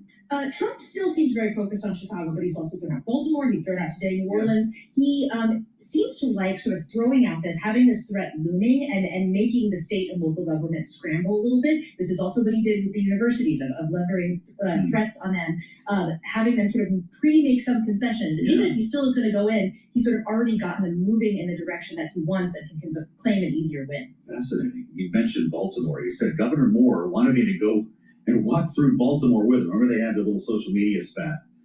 I said, you know, I think I'm a brave guy, but there's no reason to be stupid. Maybe he'll go to Baltimore for dinner after the National Guard. See if that works. Okay, geopolitics. That was the point of this. The president of Poland in the Oval Office. And I want to add the voice of our colleague Nick Wadhams, Bloomberg's national security team leader, is also with us here at the table. We've got the best of Bloomberg in Washington today. Nick, thanks for joining here. This was an individual who was endorsed, if you will, by MAGA and is a Trump favorite.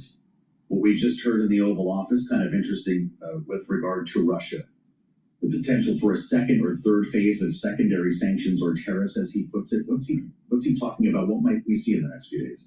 Well, that is a great question. The president has, I think, been deliberately vague about what he might plan for Russia. So the suggestion there is that he has a very detailed plan that he would be willing to spool out if Russia doesn't come on board and agree to what the administration sees as this crucial meeting with the Ukrainian President Volodymyr Zelensky.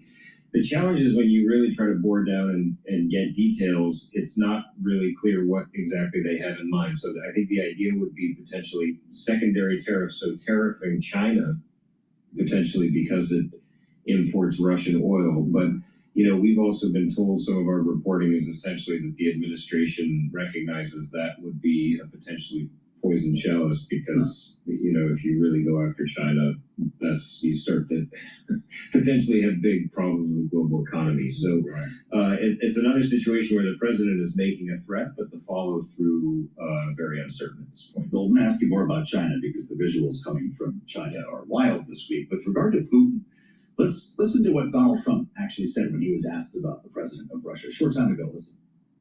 I have no message to President Putin. He knows where I stand, and he'll make a decision one way or the other. Whatever his decision is, we'll either be happy about it or unhappy. And if we're unhappy about it, you'll see things happen. So this is interesting because Vladimir Putin is in China right now, as we mentioned. This is quite the post on Truth Social last night. The president writes, the big question to be answered is whether or not President Xi of China will mention the massive amount of support and blood the U.S. gave to China in order to help it secure its freedom from a very unfriendly foreign invader. He's referring to the military parade over there celebrating China's conquests in World War II. He's appearing with Vladimir Putin. And he writes, may President Xi and the wonderful people of China have a great and lasting day of celebration. Please give my warmest regards to Vladimir Putin and Kim Jong-un, who's also there, as you conspire against the United States of America. What was he thinking when he wrote that? He was just with Vladimir Putin. I mean, that's a great question. I think what you're seeing here is the president essentially trying to deflect. I mean, listen, when you see those three leaders meeting together in Beijing, in some ways, it makes me think that this amounts to a real, in some ways, failure of what we have seen in U.S. policy in the last several years. I mean, ever since the Ukraine war started, the Biden administration plan was to try to split Russia and China away from each other. So they imposed sanctions, they issued toughly worded statements, they tried to shine a spotlight and reveal a lot of the intelligence that showed China was not directly putting its own weapons on the battlefield in Ukraine, but certainly helping Russia and keeping Russia close. And they really tried to split them apart. Now you see this very warm meeting. Russia and China appear closer and closer than they have in a long time. And President Trump is essentially relegated to the sidelines on this. I mean, it's exactly the kind of image that, he was asked about this, are you bothered by this meeting? He said, no, sort of go ahead. So you sort of see him, it almost feels like damage control. Yeah, it was quite the lineup, Laura, to see these three. This was, of course, the day after Prime Minister Modi was with President Xi, and they were hugging, shaking hands, laughing, the big meeting in the limousine. Is that what it was? Donald Trump saw the meeting in the limousine and started to feel like he was missing the party here. And I'll remind everyone, the president of South Korea was in town. It was just 2 weeks ago. The first thing he talked about was how close a friend he is with Kim Jong-un, who we're looking at right now on YouTube. Does he feel left out?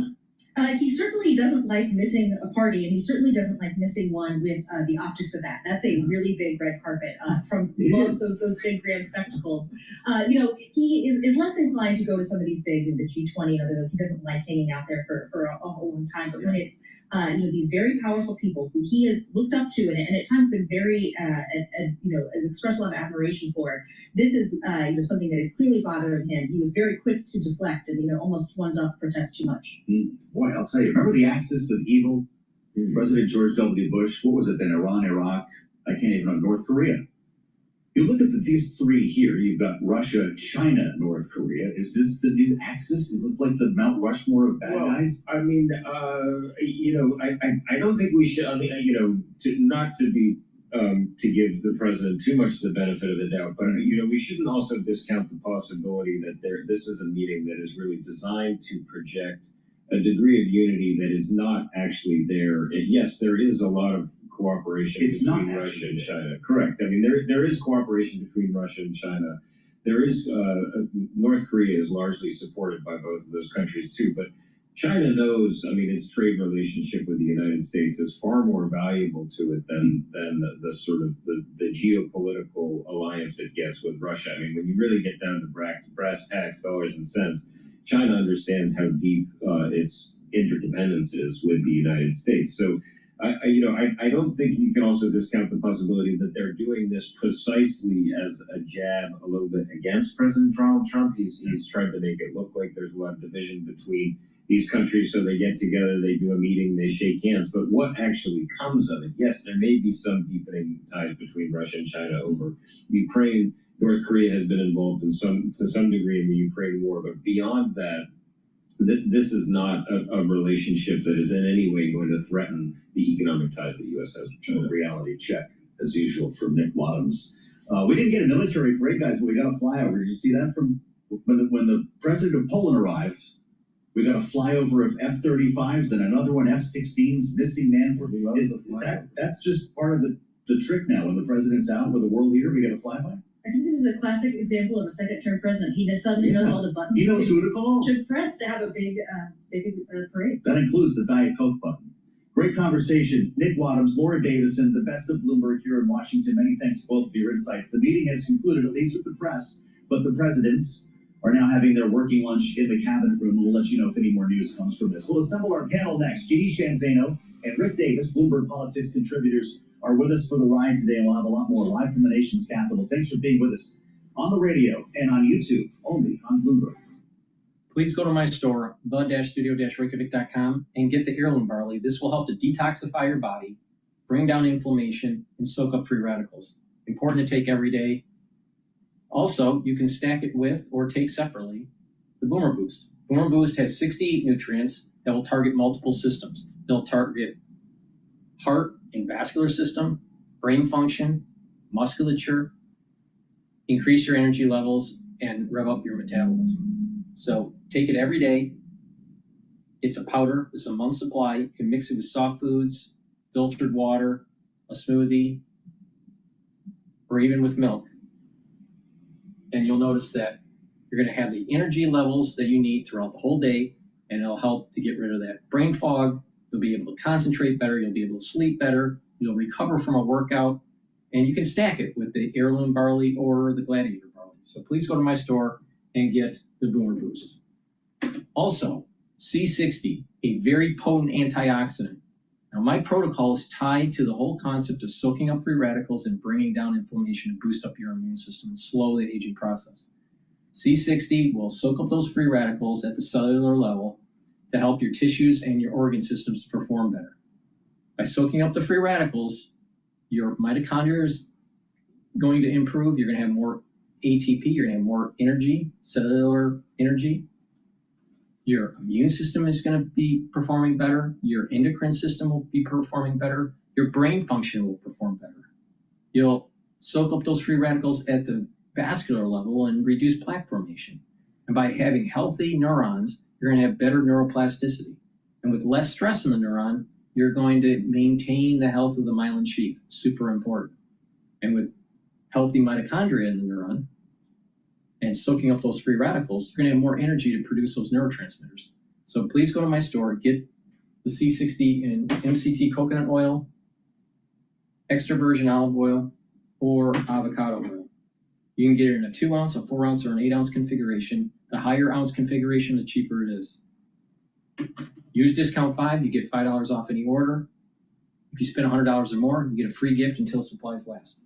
And also add to your order gels. I have it in the tube form and in the quick dispenser. Have some at work, have some at home, just in case you need it. It's a dual purpose product. You can use it as a daily skincare. You can put it on an abrasion, a cut, or a minor burn and help to heal it. You can use it as an aftershave. And if you're not feeling well or someone around you is not feeling well, especially in the fall and the winter season, put it on your hands, around your mouth, around your eyes, around your nose, around your ears. Lightly coat your nostrils. It stays active for 5.5 hours. So please go to my store. Be prepared. It's important for you to be prepared for the fall and the winter season.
All right, let's listen to Fox News about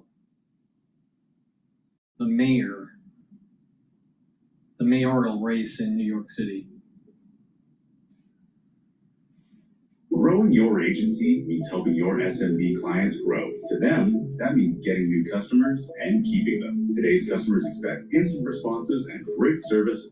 So the Wall Street Journal is calling Democratic Virginia gubernatorial candidate Abigail Spanberger the anti-Mandani. Democratic strategist James Carville is even claiming she's, quote, delivering a masterclass of what credible leadership on stopping crime looks like. To discuss is former speechwriter to George W. Bush and Fox News contributor Mark Thiessen. Mark, thanks so much for joining the program. Good to be with you. So I don't know if it's a masterclass. She's had some prior comments talking about ICE working with local law enforcement, ripping families apart. So is she really the candidate of being a moderate? Yeah, apparently not being an insane socialist is a masterclass in being a successful candidate. Look, what she's trying to do is she's trying to give us good vibes on crime, and it's good for her. That's smart to do. But she has said that she will repeal Governor Youngkin's executive order requiring state and local police to cooperate with ICE in getting illegal aliens with criminal records off the streets in Virginia. So I don't know how that's given anybody good vibes. She supported getting rid of qualified immunity for police officers so they could be sued for using guns in protecting the people of Virginia.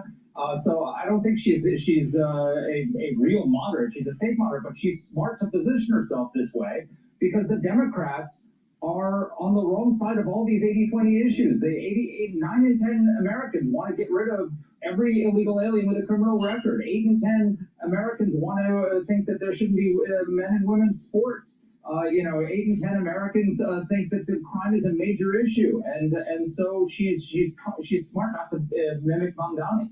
By the way, Mark, she hasn't really taken a strong position on men competing in women's sports, especially when it's Virginia have become the epicenter of parents and decisions in the classroom, and she hasn't given a firm position on that as well. No, and I believe she voted against legislation in Congress that would have banned men from women's locker rooms. She's a fake moderate, but she's right to present herself as a moderate because look, the idea that Mamdani is the model for the Democrats' path out of the wilderness is insane. First of all, off-year, low turnout elections are not a model for anything going forward. They're never a bellwether for anything nationally.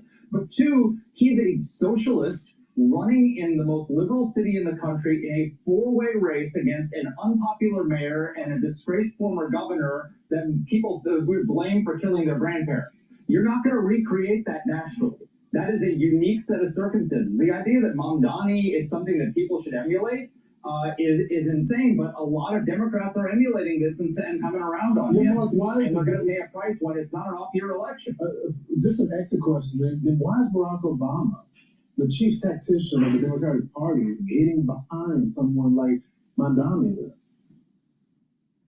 Because he's a leftist. I mean, the Democrats have not had above 50% approval since Bill Clinton was president. They think that because Barack Obama had 2 terms in office, that he's some sort of a model. They lost over 1,000 elected positions under Obama. They lost 12 Senate seats, 63 House seats, control of both the House and Senate, and over 939 state legislative seats and a dozen governorships. So the idea that this is like their path out of the wilderness, Obama isn't the path out of the wilderness. They need less socialism and more triangulation. Go back to what worked under Clinton. Stop emulating Obama and Mamdani.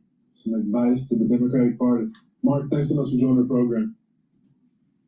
Thank you. I'm Stages. Please go to my store, the-studio-reykjavik.com, and get the nitol-kinase. Nitol-kinase will help to break up clots. It's fibrinolytic, and it'll help to bring down LDL levels and increase your HDL levels. When you improve your lipid profile, you're reducing the chance of plaque buildup. So please go to my store, take the nitol-kinase every day to improve your cardiovascular health. Based in Poland, which was from a basing agreement that Donald Trump did in his first term. Not only going to stay there, but I think he added the punchline that if you need more, we'll send them, which is a highly destabilizing thing between Poland and Russia. Russia doesn't want any U.S. troops in Europe and loves it when Donald Trump talks about America first and withdrawing from some of these venues. So for Trump to do a full turn with another sort of Poland firster sitting next to him and say, oh no, we're all in with Poland. We're all in on the defense of Poland. We're all in on stationing troops in Europe. That's got to be that's got to be a stake right through Putin's heart when it comes to the geopolitics of the region right now. Well, we talked earlier about Donald Trump's post having seen the optics in China. Jeannie, yeah, this is Vladimir Putin once again in China with President Xi. Add Kim Jong-un. This is the trio of the three musketeers we're looking at here. The president writes, "Please give my warmest regards to Vladimir Putin and Kim Jong-un as you conspire against the United States of America." This was a post on Truth Social aimed at President Xi, and Donald Trump not happy about the optics that he is seeing. Jeannie, how much did this scene in China and Tiananmen Square inform Donald Trump's view about Ukraine? Yeah, I think we all know that Donald Trump is a visual creature, and the imagery coming out of Tiananmen Square has been dramatic and it has been forceful. And I have to tell you, reading that post and listening to Donald Trump in the Oval Office today, I get a sense that the sarcasm is hiding a bit of envy. Donald Trump wanted this kind of military parade in Washington, D.C. not that long ago. He did not get it, as we all know. He had something, but it wasn't anything to match what we're seeing over there. And this is a very dangerous message to Donald Trump and the United States, because it's not just Xi Jinping, Kim Jong-un, and Vladimir Putin. It is the prime minister of one of the largest and most important democracies in the world, India. Modi was there for these talks. And while we're watching in these parades the big military display, this is also about economics as well. And so what we're seeing here is the vision that Xi Jinping, as he smiles with glee at what he has put together here, has long talked about. These are the alliances that he wants to forge. And the fact that you have Modi there, at least for part of it, that says something to the world, both militarily, but more importantly, economically. India has long been one of the non-aligned countries in the world, and it seems to be choosing a partner, or suggesting it could, thanks to Donald Trump's, I believe, his tariffs and some other of these policies that don't make much sense to our allies. President Trump was asked about this in the Oval a little while ago, Rick, about whether he wanted to go or thought he should be there. He said, I don't think I didn't go. I didn't think I had any place there. Is he upset that he's not up there with these other world leaders, or the fact that it's happening at all? He should have the military parades and the relationships with Vladimir Putin and Kim Jong-un. Well, I certainly think there was some aspirational attitudes that Trump had, especially going into this new term, that sometimes how all these guys would welcome him with open arms, and that he would be able to, with the stamp of a finger, solve some of these big geopolitical crises. That is just not the case. And I think what we're really seeing, with all due respect to everybody's comments about how envious he is of not being there, is the reality is that these are not your friends. And they've made it totally clear. They made it clear in Alaska. They've made it clear in previous meetings. President Xi and his unwillingness to even meet with Trump or have communications at the state level. They've snubbed him over and over and over. And there are some of us who thought that would happen and that he would expect that in his second term. But look, I'm just hopeful that he's gotten the message. These are not our friends. These are our enemies. We need to draw bright lines when dealing with them on statecraft, because they want to see the defeat of the United States. Yeah. And it is a zero-sum game with them. It may not be with us, but it is with them. And I would just remind, look, India has a very good strategic relationship with the United States. We have been working for decades to move them out of the sphere of influence of the Soviets and now the Russians. And we've been having a lot of success with that, especially on security issues. So just because he attends this event in China and hangs out with the axis of evil doesn't mean that we've lost our influence or our partnerships with India. See, he said axis of evil. I mentioned that earlier. I guess there's just a new seating assignment here in the axis. But the President Trump, that is, Jeannie, is also concerned about the way China is trying to rewrite history when it comes to World War II. And he might be onto something here. Writing in this same truth post, the big question to be answered is whether or not President Xi will mention the massive amount of support and blood that the U.S. gave to China in order to help it secure its freedom from a very unfriendly foreign invaders. He says many Americans died in China's quest for victory and glory. And he talked about this earlier today in the Oval Office. Listen to what the president said. I think that we helped China very much, as you know, when they talk about freedom. And I don't believe that, and maybe I'm wrong, I hope I'm wrong, but I don't believe that America, that the United States was acknowledged for helping China to gain its freedom. But perhaps that was just that was a sleight of hand. I mean, I was very surprised. I watched the speech last night. President Xi is a friend of mine, but I thought that the United States should have been mentioned last night during that speech because we helped China very, very much. Of course, Jeannie, he shouldn't be surprised, should he?